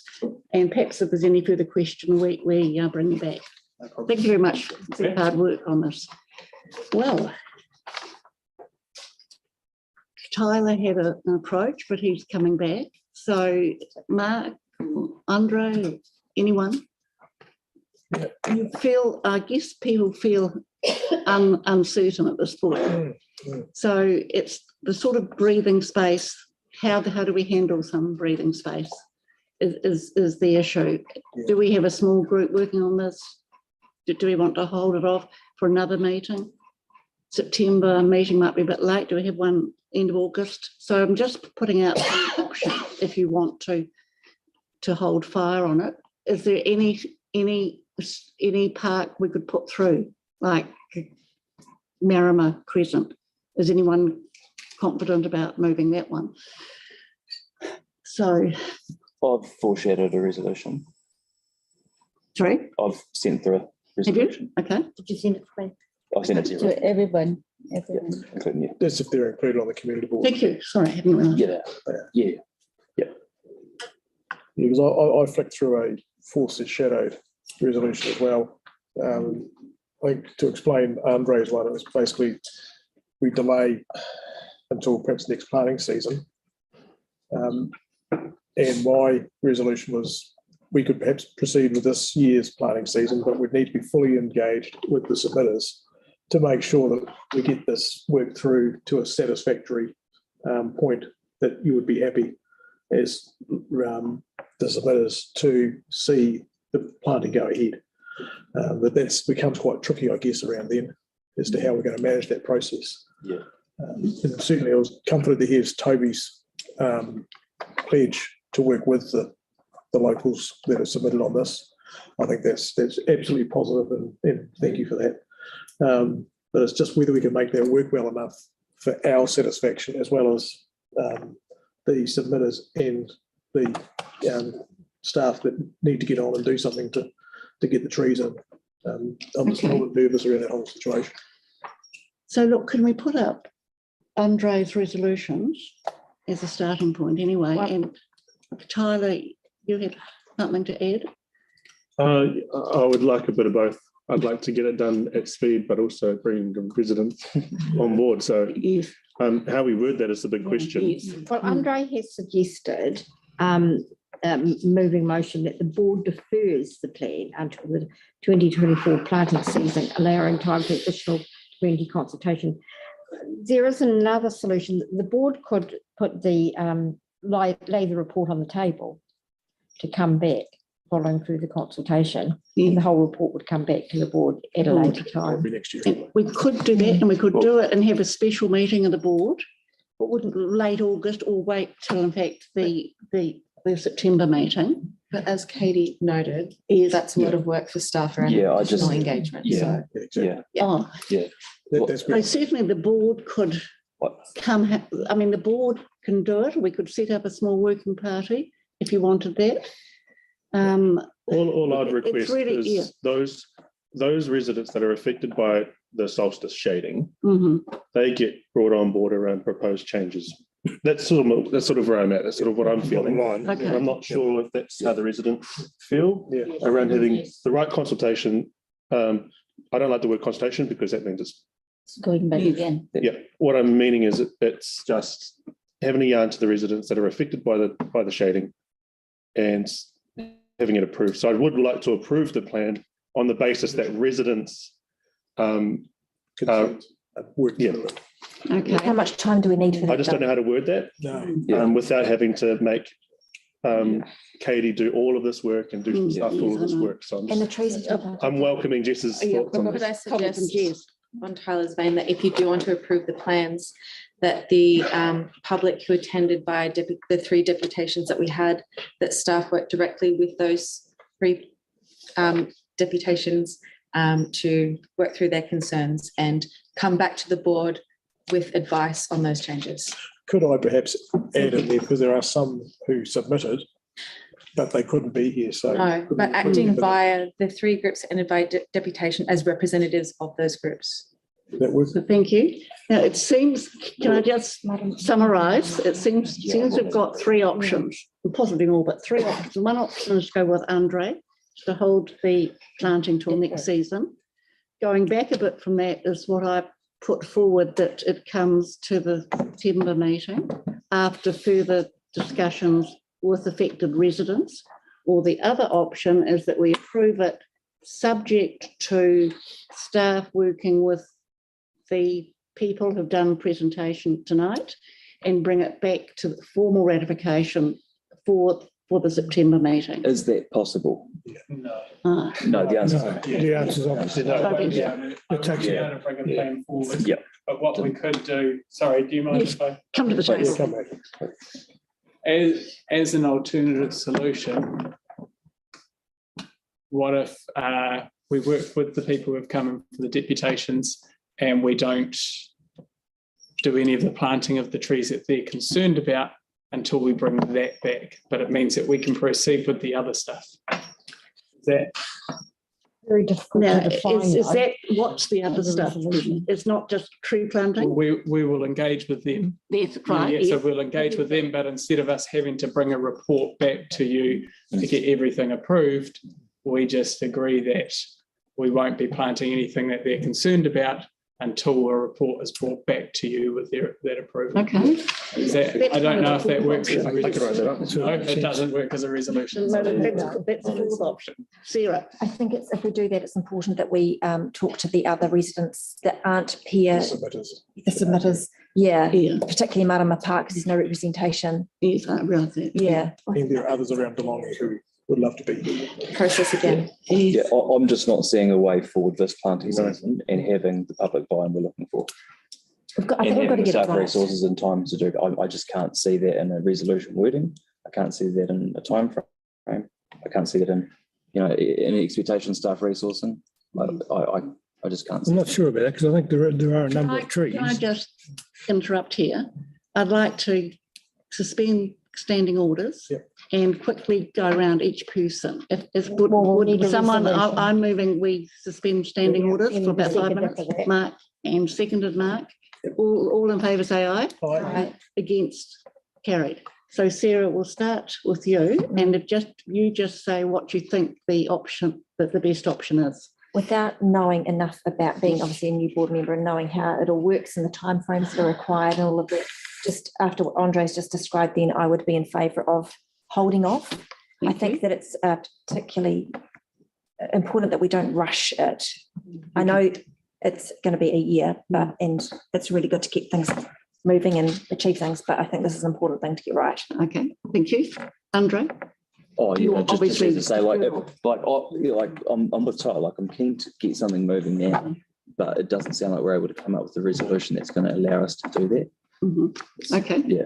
Thank you. If there is, I'm open to and keen. Okay. I'm not sure what the resolution would be, so. Yeah, I'm very much the same. I'd love to be able to get something moving quickly, but would need to find a resolution that could spell it out that the less contentious items of the planting could be progressed, whilst the more contentious that's causing concern for shading and other reasons is worked through with the submitters to get to a place of agreement before that is proceeded with after a further bring back to the board. So you're going with an intermediate option? Or? Yeah, I mean, I'd like us to be able to get something happening, but it's something that's not going to be impinging on anyone's property rights and affecting their life, so to speak. because it'd be good to get something in the ground to get them growing. The sooner, the better. But whilst we still work through the contentious pieces with the submitters to make sure that we get those right before those are planted and put in the ground and basically set in stone. But if we can't get that sort of resolution or agreement, then we're better to park it for the next planting season. Thank you. Jamal? Yep, and so the medium solution where we can actually approve those who are not going to affect the residents, but those who are going to, the areas that are going to be affected, we just need to hold on to this. Good, thank you very much. Hink. Yeah, I'm inclined to split it into two. Really, the smaller trees, which are not in contention, could be planted this season, but the taller trees, or the ones that are on the that are annoying everybody, and quite rightly so, they could be planted next season. I don't have a problem with that until we can find a resolution to what height the trees are going to be. Thank you. Marie? Can I just confirm, Toby, planting season is from April next year until September. Yes. So I'm worried about if we defer, that'll not be 2024, but 2025 planting season. It's going to be a long while away. So I am keen, same with Hank and Mark and Tyler, to have something done on the ground right now. But maybe if we just, I don't know, approve just the smaller trees and the medium to large ones, probably at a later stage. In any case, Toby said that some of those trees cannot be planted yet. So at least probably just have something immediate for the next plant, for this planting season. Thank you. And Tyler, just again. I think everyone knows my thoughts. I'm quite happy holding it until 24, 25 if we can't come to a conclusion. If we can, I'm just trying to work on an amendment here to see if it'll work. But my proposal would be to that the board approve the plan subject to staff meeting with the 3 people who attended via deputation as representatives of the submitters to make suggested changes and report back to the board when agreed changes have been made, noting the intention to retain sunlight, maintain appropriate sidelines, and producing, and I'm just haven't finished that yet. Yes, What do you mean by reporting back to the board? By letting the board know that this has been agreed on, and we're like, yep, that's awesome, sweet. But it can't come back to us to be approved. No, because it's going to be approved. So it'll be purely a to say, hey, which is good. That's actually beneficial for us to know that the residents have been consulted with, purely, and staff have done a great job as they always do. Yeah. Okay, thank you. That's just. So I'll move on to me. I'm probably only comfortable if we can get a resolution which is sympathetic to concerned residents. So I'm probably okay with deferral, but if we can get a resolution that puts something in the ground, a bit like Marie and Hank, get something in the ground now, but hold off, perhaps the taller trees. But we don't have a way of making a resolution here today that we approve the urban forest plan for trees above a certain height, because they're planted at a different height anyway. But we don't have the ability to do that in a resolution today. We probably don't. Yeah, I don't think it's so. tricky. Don't have the ability to do that. It's a certainty of the wording, yeah. So if we go ahead, then we are approving the plan. Right. We would certainly have to put a clause in there for each reserve. Yeah. So we don't. So if you want to start it, we approve the proposed urban forest planning plan with the amendment that only certain trees go in. It would be something like that. We don't have the ability to do Yeah, that. so you aren't really approving the plan, are you? You kind of. And even if you were, depending on what Toby's recommendation is taking into account the residents, the plan might change. Like the smaller trees, the location of them. So Yes, I you know. couldn't start with something according to this plan and then be changing it anyway. And we don't have the ability So to the go whole 3 by balance- 3 here today with the whole balance with the looks- resolution. Sounds like the closest possibility of making something work is what Tyler is Okay. working on, which sounds like it has Okay. potential. And I think what Tyler's working on sounded really, really good. There's only one small thing I'd look to add into there is rather than just being the 3 deputation, but also the submitters on those specific parks. And it's not opening it up to everybody, it's opening up to just those that have taken the time to put in their submission Yeah. to actually make sure that they're happy. I just don't see how staff are going to have the ability to do that in the space of 3 weeks. There's Well, quite a number. you of either open it up to those that have submitted or you don't. You just say, well, park it next year. Well, again, if you want it to go to all people who have submitted, that can't be done the next few On weeks. those specific parks, there's only 12 and 3 and Well, no, there's also Marama Park. 5. There's only 5 though. 12, 3 and 5. It's not that big a number. It's too short time frame for staff to pull that together and just. Yes, there are two. Yes, Faye's just pointed out the people who possibly didn't submit because they were comfortable with them. So can I go back to standing orders? Have we kind of got a feel for so I'll move, we go back to standing orders. Yeah, well, not quite. It'd be good to know if Tyler has a potential resolution. But he could put it up, could he not, in standing orders? He could, but it'd be good. Okay, fine. Okay. Even though I'm not comfortable with my own amendment. Okay. I'd rather just table it and go for everyone. And just noting that I'm going to abstain from the DeLonghi Reserve. Yes, thank you. Yes. It's going to pass anyway. Anyway. So look, I'm just going to shut my. okay, look, I'll move that we go back to formal standing orders and we'll have a formal debate. Mark, seconded. All those in favour say aye. Aye. Against? Carried. So the issue in front of us is to either defer, which Andre's put on the board, or alternatively, there's some resolution that gives some comfort to the unease that we have around the table after submissions from residents. So if someone's got a resolution, do you want some time on it? Spit it out, Tyler. Come on, are you wanting to move on to? Well, here it is. Another year. That the board approved the plan subject to staff meeting with the 3 people who attended by deputation as representatives of those submitters, which also, might I add, doesn't restrict other residents from coming to catch up with them, to make suggested changes and report back to the board when agreed changes have been made, noting the intention to retain sunlight, maintain appropriate sightlines, and positively engage with affected residents. Sounds good. I'm not comfortable with it, I'll be honest. No, it sounds good. Yes. So I'd much rather, we're getting into debate, I'll just wait. But I'd rather just hold off. About the certainty. Yeah, the certainty. Yeah, I'd rather just hold off, to be honest. So hold off in terms of. I'm not going to put that deferral. amendment forward. Oh, I'm not. You're not? No. Okay. So we've got, Andre's got your resolution. Do you want to move that? Yeah.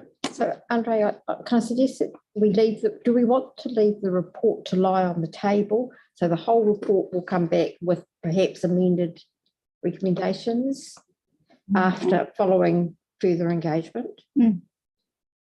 Yes. Yeah, well, that's essentially the same meaning of it. It is, it's just we're leaving the report, we're not making a decision at all on the report, we're just leaving it That's true. on the table, Yes. if that's helpful. So That's an option. Whatever works. Yeah. Whatever works. sorry, can I just get a point of clarification on that thought? Leaving it lying on the table, does that allow the report and the plan to be revised before it is reconsidered, or? So they will come back with a report that could be amended. Yes. Yeah, so we're allowing it, leave it lie on the table to allow for further engagement. Further consultation Interested local- with affected residents. Yeah, something like that, yeah. And we don't put a time on it. Yes. Yeah. Yeah. So allow it to lie on the table, So if Toby could. pending 2 weeks. further consultation with affected and concerned residents. Yep. And that would mean it could come back mid-September. No, we're not putting a time on it. You're not? No, but it could. I'm just saying it could come back then. But it won't. Yeah. Which effectively means next park season anyway. Yeah. Well, is there anyone? We're advised not to specify a time. which makes sense. So there's no point us talking about time. Okay, so I'll just put this up as a possibility that it lies on the table, subject to further consultation with concerned residents. And it's very broad. That's fine. Yes. Affected residents. Both affected and concerned residents. Who, do we put in there, who have submitted? So you try and. Title that or not? No, I think you want to keep it open for this because if it's changing. If you might have 3 other people who are concerned, affected, who haven't. I'm just trying to think of staff. Yes. You do have to restrict it, otherwise otherwise you're opening up again altogether, okay. and then we might be hearing again in a year's time thinking, Right. Okay. what about? Okay, so it lies on the table, subject to further consultation with affected residents. And to allow further consultation with affected. That's better, thank you. Yeah, that works. Now, I'm happy to move that. If someone second. wants- Mark, second. Mark, second. Is there any further debate on it, or we kind of? Was that Helen and Mark or Helen and Mark? Sorry. So any hink? I think You're welcome to speak on it if you wish to. it's a halfway forward. To me, it seems like a further procrastination in the name of consultation, without anything happening at any time, with some vagueness about the future. And so I can't think of a better way to word it. So I'd have to go along with it. But to me, it just sounds like, let's leave it till who knows when, until who knows what happens, and we come up with another plan to start the whole process all over again. It's just going to push it further back. And that's sort of my concern about it. Yes, if it misses this planting season, which is It does, yeah, it will that's come back for April, I presume. Yep. I presume we'd start. It would come back October, November, and they'd start planting April. But it could happen faster. Mark. Yeah, I guess to add my debate to this, I was always a little bit concerned when I saw this come out for such quick consultation. Hence the fact I pulled together my personal consultation material and went out with Sarah's help to talk to the residents. We got the responses that predictably we could have actually expected. Yep. And we've had great response from staff. Thank you, Toby, for your efforts in amending the plans and doing everything you could to get this to a point that we could look at getting it through today. Unfortunately, through my brief experience in local government, I like to make safe decisions. And this decision being rushed like it is just doesn't feel safe. And to have seen the response from the local residents around these reserves and parks and their huge concern, and rightly so. I mean, we've pulled one of the parks out of the decision today for the reason that there are existing trees on there that are already causing problems that we need to look at dealing with and looking at so that we get it right. So to see us look at running through today and deciding to approve these plans that will have effects for 30 to 50 years. Now, this is for our children and grandchildren who are going to be working with these trees once we're long gone. So to rush it through today, I think would be a mistake. For us to leave it lying on the table for further work, I think is wise, so that we can all feel safe in the decision we're making, and to have the residents then on board with us and come on the journey so that we can get this right. Do it once, do it right, and make sure that we're thinking of the future rather than just a quick, hey, look, we've planted all these trees, aren't we doing well? So I'm certainly in favour of leaving this to lie so that we can get this right. Okay, thank you. Anyone else wish to speak on this? Anyone at the table? Can I just rehear that amendment? Thank you.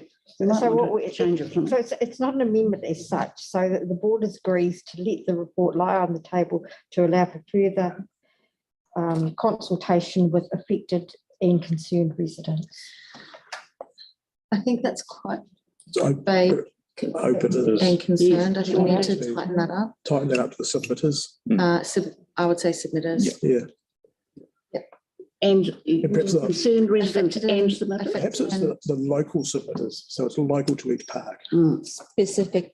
We need to be Yeah, more site specific. specific. I agree. So affected and concerned, anyone can say they're affected and Yes, concerned okay. without submitting. So we need to tighten that up to those that submitted. Site specific submitters. Local Site specific residents. submitters. Yeah. Submitters to these Parks. Yeah. And you can name those 3 parks. Yeah. It's just about what's realistic, and this is realistic. So are you saying, did we put in local or something else? To the parks, Oh, these 3 parks, Okay. submitted to these 3 parks. With Plus consultation with submitters. Submitters To the to proposal. Parks. 3. But we have to have That's the what the concerned report's on. residents. To the proposal. Yeah. And concerned residents, because we've had concern from people today, so. No. No, because then They it are opens it up to submitters. people on the other side of Are they Christchurch if they really want. They're all Oh, submitters. but, Yeah. okay. Yep. Could you That's open fine. it to the residents that are affected by the shade? I would Or not no? keep it close. What we can do is we can work with the submitters Yes, directly, and they can work with their neighbours quite happily anyway. So Okay. we'll get there. it's fine. So that if it's a slightly broader group, it's fine. Yeah. Okay, so I'll. So you want Submit it on me that. to read it again? Yes, please. Yes, thank you. That the board agrees to let the report lie on the table to allow further consultation with, further consultation with submitters to the proposal to take place. Yes. Okay, Thanks, Fade. That, thank you. I said a little bit. That's good. That's good. So I'll put that motion. All those in favour say aye. Aye. Against? Carried. Wow. Thank you very much. Thank you, Toby. Good work, team. Kathy, Katie, rather. Thank you, Katie, for joining online. That's great. Thank you. Thank you to people coming in. So thank you for that. Now, the Athol Waimari safety improvements. Do you want to now we've got staff here. Happy to move. Happy to move. Happy to move. Mark second. Andre second. Rhoda? Or Gamal. Gamal. Hand up first gets the second. That's got to be the rule. Mark got the Right. second. So. No. Tyler and Andre? Yeah. Oh, Tyler and Gamal actually. Well, it's either or. Tell me. No, Gamal. Okay, it's sort of Riccarton issue. I moved. Yes, Thank you. Tyler Gamal. Tyler Gamal. Do you want to speak So the person briefly second to and it, third staff? is. Thank you. And then we'll move it. And We did have a short Probably approve it. presentation, Yeah, but yeah. yeah, with We're the happy cost to of move it. moving, We're happy to then move it, Gemma.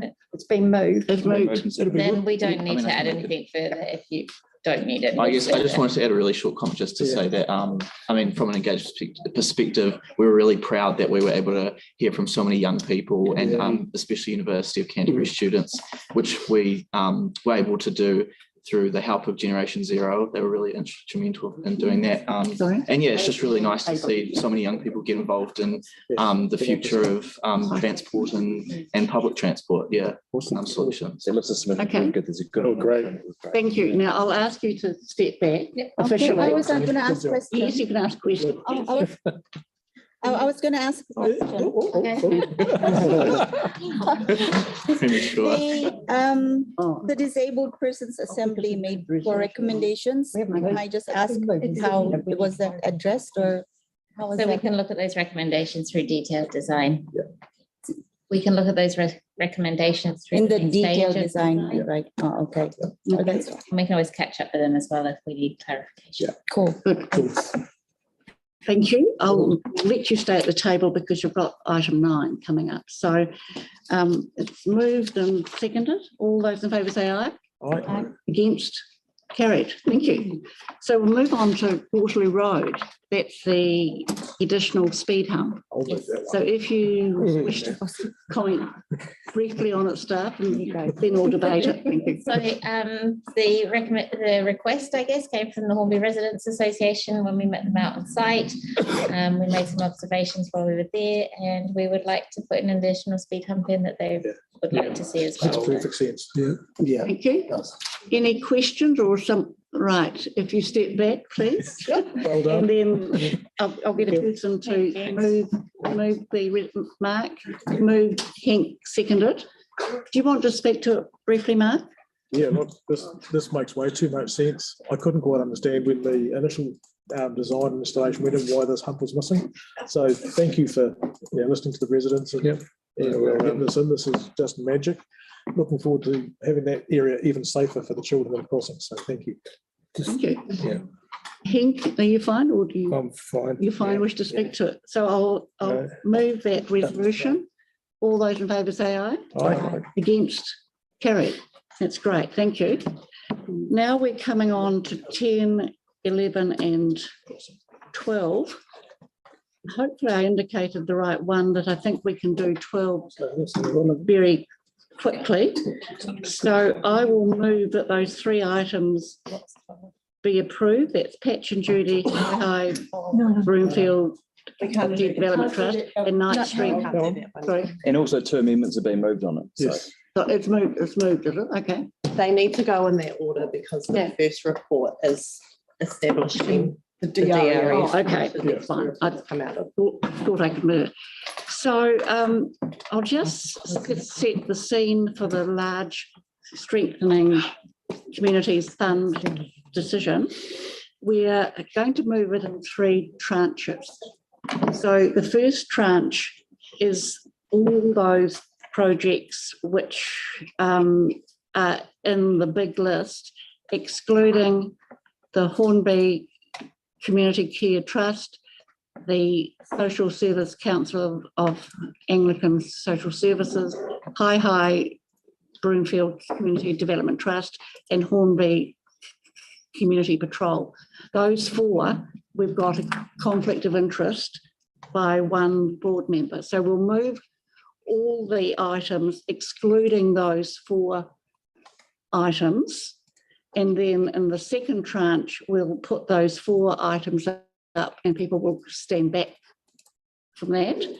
And then the third item is where there's division, or not where there's division, where elected members have made some possible changes and we have to formally approve it. Which item is that? Those are the one that Mark's raising What item? by 5 to 10 It's item thousand. 10. Yes. Item 10, Tyler. Item 10, and Okay. then so it's number 4. So you're excluding those And- 1, 2, 3, 4, 5, 6 from being approved, correct? The ones I'm excluding now are the ones where in fact there's a conflict. Okay. Yes. So That's the third trend. And then there's another group which we have to approve if we wish to approve it. Come on, I'm not following. This one is a copy of this one. Booklet. a copy of my run sheet. Oh, that booklet. Thank you. Thank you. Certainly. So Helen, just to be clear, Yes, when are we able to talk on these ones before they get approved? that's the, That's the third. so I'll make that clear. Okay. Okay. Please. I'm just It's not trying to crystal follow. clear, you, yeah. So I'm going to move that large group of funding approvals as recommended by staff, but I'm excluding the 4 where there's a conflict of interest from a board member. I'll just give you the numbers for those. if you just- You think- So it's 1 to 22, we're at the first 22. So, yeah. Trying to run this, all staffing recommendations, Yeah. excluding the conflict Yeah. ones and the ones that we're adjusted. So it's Great. So the Community third, patrol. item is those ones. Happy to move. We'll just sort of numbers. Thank you, Councillor 1, 2, Moore. 6 on the corner. It's Number 4. The Community Trust, Hornby Community Patrol, 7, Hey Broomfield Community Development Trust. So have we got the numbers for those? 4, 7, 4, 7, 23, 23, and 37. 37. 37. Okay. And it's 5 of them. Was there 5 or 6? I should have 4. 4. Oh, yeah, that is 4. 4. Mark, have you got a question Yeah, I've got a about the question. process? Well, yeah, I've got a quick question. 42 in the list was one that I was looking to propose an amendment to. Yep. Is that not being passed in this? That's the other group. That's The third part. tranche. That's at the end of this. So and then it would be 42. So what we're proposing, 1, 2, 3. So I'm doing this really for speed, basically. So we're proposing 1, 2, 3. It's not going very speedy. 5, 6, 8, 9, 10, 11, 12, 13, 14, 15, 16, 17, 18, 19, 20, 21, 22. And 24, 25, 26, 27, 28, 29, 30, 31, 32, 33, 34, 35, 36. And then where do we finish? 38, 39, 40 and 41. Okay. Thank you, Marie. So we've got all those. The ones that are being excluded are 4, 7, 23 and 37. Well, I'm trusting you there. Yes. Up until 41. Up until 41. Up until 41. Okay. Just to give a bit of a framework around this, we've had in the past a lot more money in discretionary funding, and that's allowed us to handle applications throughout the year, groups that come in. We're bringing that back a lot, and that's partly because we've had less funding from council because we're not quite as large a board as we actually used to be. And we are probably putting not extra funding, but we are probably putting a lot of money into strengthening communities. So I just wanted to explain that it might mean that we're out of money for discretionary funding about February, or we may not be. I'm just saying that we used to spend about 200,000 a year, and I think it's now 85,000 in discretionary funding, or less. It will depend on how much the board allocate to the various applications. So the two is allocated at strengthening communities level, less discretionary response money. Thank you. By the staff recommendations. So if we have a look at it, because we've also got the board project bids to come out as well. By the staff recommendations, there's approximately, with the staff recommendations, there will be approximately $80,000 in the discretionary response. And the more we take out, it goes backwards. Yeah. Yes. Yeah. So it could go back to 69,000 or 65. 65. Okay, so that really depends on our discussions on that third tranche, basically.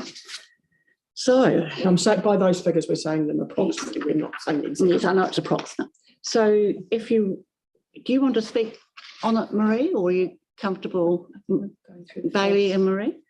Happy to move. Move. Second. Marie? Okay. Anyone wish to speak on this? Thank you. Mark, yes? Yep, look, just keen to empower these fantastic community organisations to do what they do. They do great work in our community, so let's let them get on with it. Yeah, thank you. Good. So I'll move all those items with those excluded, the 4 excluded. All those in favour say aye. Aye. Against? Carried. Thank you.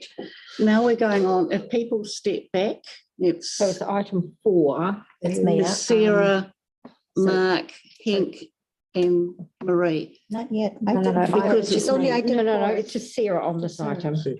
Just item 4 first. The individual. It's, are you doing it one by one? Yes, I think we need to. Yeah. Okay. Yeah. Okay, so I was going to put them as a group. Are you sure? No, because Well, they're not all I haven't collected stepped on back the from one. the No, item but before. oh, I see what you mean. You actually wish to vote on them. Yeah. Okay, so the first one fails. Is 4, which is recommended grant to the Hornby Community Care Trust, and Sarah has declared an interest in that. And you're probably better to put your chair back a bit. Yeah. Sure. I won't take it personally. No, just slightly. There you are. Okay. Now, so we need a mover and a second. Happy to move. Second. Andre, anyone wish to speak on that? All those in favour say aye. Aye. Against? Carried. Thank you. The Social Services Council of Anglican Yes. Care. Happy to move. Anglican. move Andre's. Well, hang on, we need so who was conflicted on that? Henk, so He's leaning back in his chair. chair back. Okay, thank you. So all Sorry. those in favour say aye. It was Mark and Andre again? Yes. Yeah, thank you. All those in favour say aye. Aye. Aye. Against, carried. High Broomfield Number. Community Development 43, Trust. number That's Henk again. Yep. Anyone want to move that one? Yep. Andre and Sarah. Andre moves, seconded Sarah. All those in favour say aye. Aye. Against, carried. And the last of this group is Hornby 37. Community Patrol, Which it's is Marie. Marie. So all those in favour say aye. Aye. We need to move in a second for that. Oh, sorry about that. Mark and Sarah. Mark moves, seconded Sarah. All those in favour say aye. Aye. Against, carried. Great.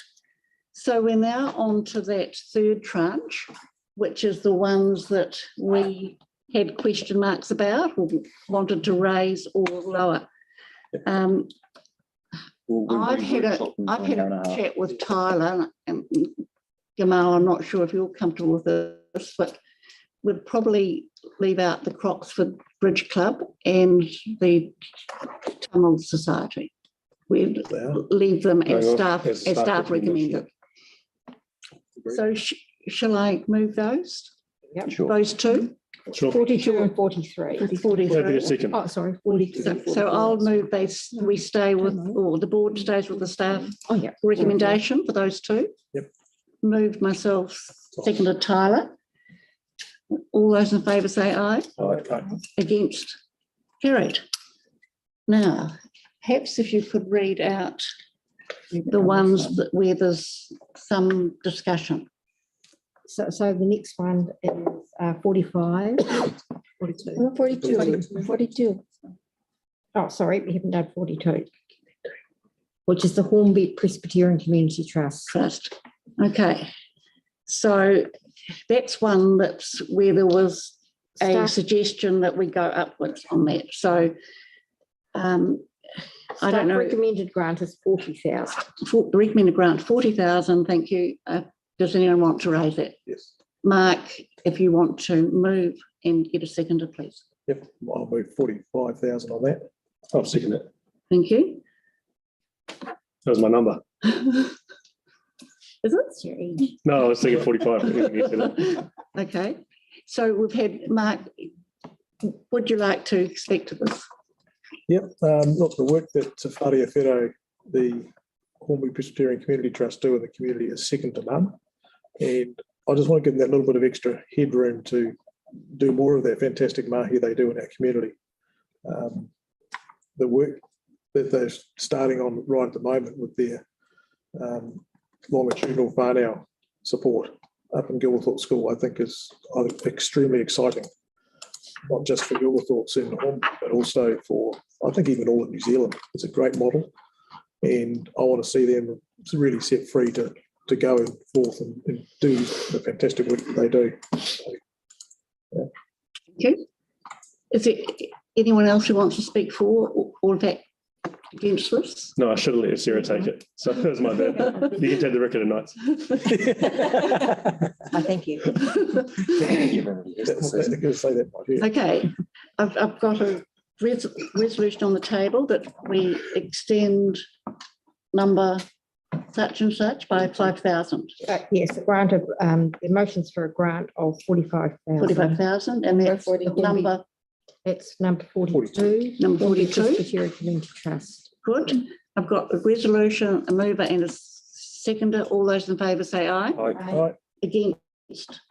Carried. Thank you.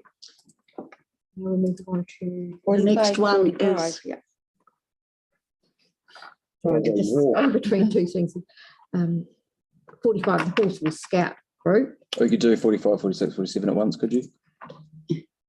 Which one is If it? somebody wants to move. I'm open for that. Yep, I would. Okay, yep. The Horseman Scout Group. So a person to actually move that. 46. So what is the motion for? Andre, a grant of 3? Well, at a workshop, if I recall correctly, we'd agreed on 32.50 for Horse Scout Group, Otate Sports. We'd had, what did we agree on? Do you remember the amount? Yeah, 4. And Otatai Sports 4, Riccarton League Club 6. There we are. So you want to move those three together, Yes, and please. that is Andre and Tyler. Yeah, go on, but unless Sarah wants it. You go for it. You go. It's a multi-year. So Faye, if you Okay, so can actually each- remind me which the horse Okay, scout group is. Yep, I'll read it out. I done 3,000. So the Riccarton League recommendation, Club 6.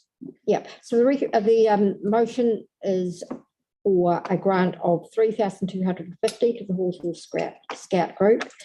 With regard to the Otahi Sports Association, the motion is for a grant of 2,000 each for 3 years. Is that what you want? Makes sense. Yep. And in respect of the Riccarton Leagues Club, a grant of 6,000 for the 2023-24 year. Right, the one And that's I'm not, Andre and Tyler. I'm not clear on is Otahi Sports Association. How much extra, Tyler, are you recommending? 1,000 a year. It was recommended 4. 6,000 a year. Yeah, yeah. Okay. So when we workshop and discuss So at quite some length. I think have we moved all together, have we? Those three have been moved and seconded. Okay, it's fine. Happy with that, rather than separately? Okay, I'll put that. All those in favour say aye. Aye. Against? Carried. So thank you. And now Marie. You've got 3 declines to do as well. Yep, and some declines to be done too. 48, 49 and 50. There's a recommendation for decline. For the 49 Purple and Ridge 50. Mobility Dogs Assistance Trust, Mobility Assistance Dogs Trust and Positive Direction. I don't recall that at the workshop. Yeah, we did. Did we agreed to shift some of them? Okay. So We actually want to move a staff. I thought we just stopped it where we were. So it's down in writing, okay. So I'll move those separately, I think. So we're moving. The 3 are together. It's all the same thing.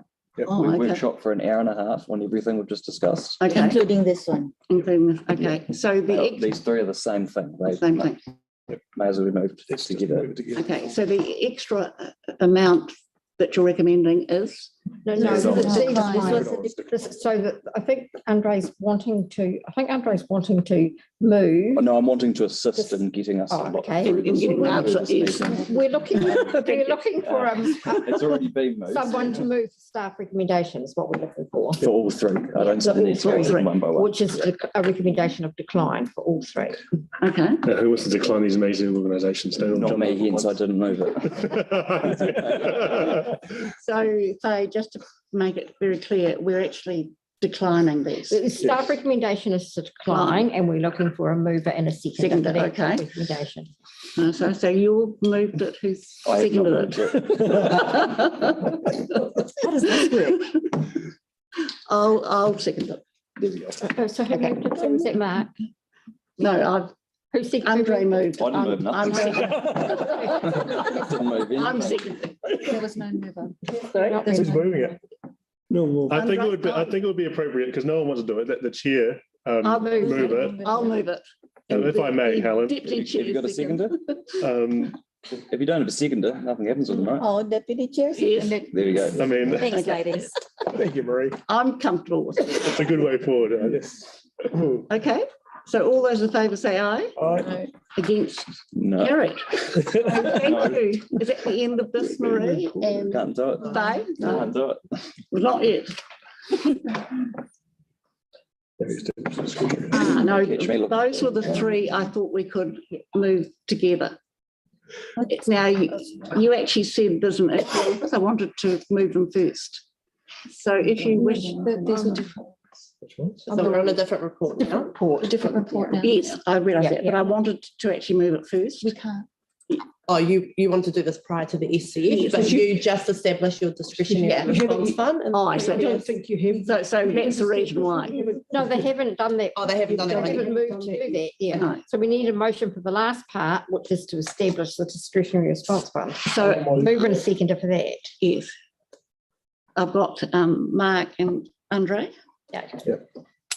So those are the ones I thought we could move fairly quickly. So all those in favour say aye. Aye. Against? Carried. So we're now on to item 11. Oh, well, which is, if you could read it out. I thought, Which is community board Community projects board for projects. 23, 24. it's quite lengthy. Happy to move. Happy to move? Sarah second. And Mark moved, Sarah second. Jamal second, or Sarah second? Andre moved. Andre moved. Andre moved, and Sarah. Jamal second. Okay, sure. Yeah, at this point, I'd be happy to grab some from Australia. And if they've seconded it, I'd take it at this point. Yeah. So I think we've been through this, and I think we can do it fairly quickly, but does anyone want to ask questions or comment? Thank you. Mark? I would like to propose an amendment if I can.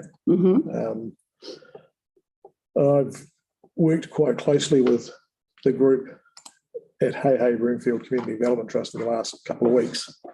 And having seen the situation they found themselves in, which is quite desperate, I'd like to propose that we meet them halfway on that application. Which one? Hey Broomfield. Hey Broomfield Community Trust. Is this the? So that's a different report. Yeah. We're the board project. Yeah. Okay. It's on the screen now, so that's why I'm going with it. Sorry. Yeah, sorry, we just scrolled down, anticipating the vote. So the vote is on the board project. Okay. That's what I was looking for. Number page. Don't want to screen. Help me. The board projects have been moved and seconded. Moved by myself. Well, moved and seconded, chopped and changed for a bit. Yep. The board projects have been moved and seconded. So I Andre and trust Helen. Sarah, I think. Yep. I trust Helen will put it to very soon. So have you got a mover and seconder? Yes, Andre and Sarah. Done. So that's all that long list. Yes. Projects for the ward. Mark? Can I just make one point in debate here that I'm looking forward to next year when the Culture Fest can go into Metro, so that we can have that chunk of our funding 15,000. back for our DRF next year. Yeah. That'd be good. Okay, so if it goes ahead. So does anyone else have a comment or? So I'll put that resolution. All those in favour say aye. Aye. Against? Carried. Well, thank you, Daly. One more. So what number now? Item 12. Which is one which I jumped the gun on. Which is DRF. Oh, the DRF. Yeah. And there's a recommendation for Patron Judy, 1,500, and we're recommending decline of the others.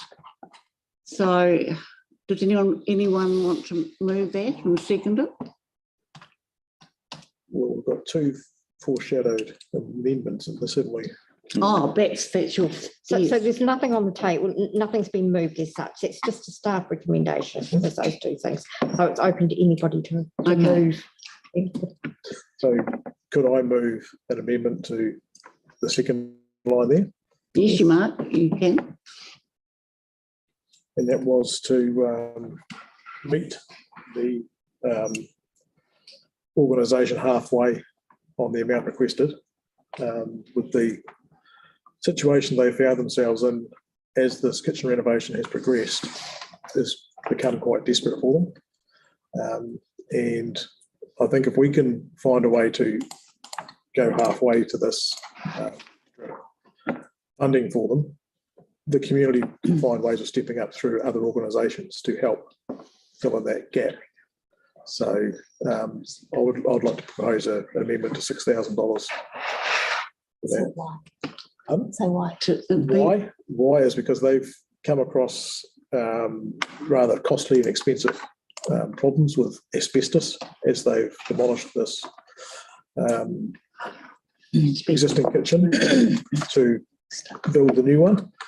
And then also there's been some unforeseen requirements with running their power for this renovation. Which Can I just hold you here, the query raised? Oh, I'm sorry, I still haven't heard you. Perhaps go on. After Mike's finished, After Mike's finished, the staff would like to speak to the proposal. Yep. So that's the reasoning, is that this is completely unforeseen. It's unexpected. It's not something that could have been planned. And the hole they find themselves in is quite dire. So I'd like to find a way for us to meet them halfway on this and then move forward for the rest of the community to get around them and we can backfill what's needed. Okay, so you're moving 6,000. 6,000? Yep. Have you actually got a seconder? Sarah? Did staff wish to comment or you probably, yeah. Just to let you know from the start, you now have in your DRF before going into any of these, $63,530. So by just bear that in mind. So if you're looking at and putting this one up 6,000, that's just under 10% of your available DRF fund for the whole year, financial year. And that's the issue I was talking about earlier. And Bailey might like to, do you want to? I just think, yeah, the recommendation is in the report. You have allocated $35,000 towards this organisation tonight. So we agree that they are a great organisation and we do want to continue to support them. But yeah, the reasons why we would not recommend funding for this particular project is in the assessment. So we have given some funding towards the overall renovation. The renovation, I guess the major part, the building work will still happen. What not funding this tonight will mean they won't be able to fit out their kitchen straight away. There is $40,000 that they need to find for the actual fit out, which will have an impact on the organisation. However, it won't mean that they, completely stop. They're not going to have a wall taken away from or anything like that. But acknowledging that will have an impact. But yeah, the reasons are in the assessment. Thank you. Tyler had a question or comment? Just a question around what would make it a priority 2? It's currently sitting at 3. What would make this project a priority 2 if they did come back? I would just want to know what's missing in applications like this. So the priority 3 reflects that it is eligible for funding, but the recommendation is not to fund. Got you. Yeah. Priority 4 is we would put P4, it's not actually eligible for funding. That's why it's recommending the decline. It is eligible for funding, but it's recommended as a decline. P2 would be it's eligible for funding,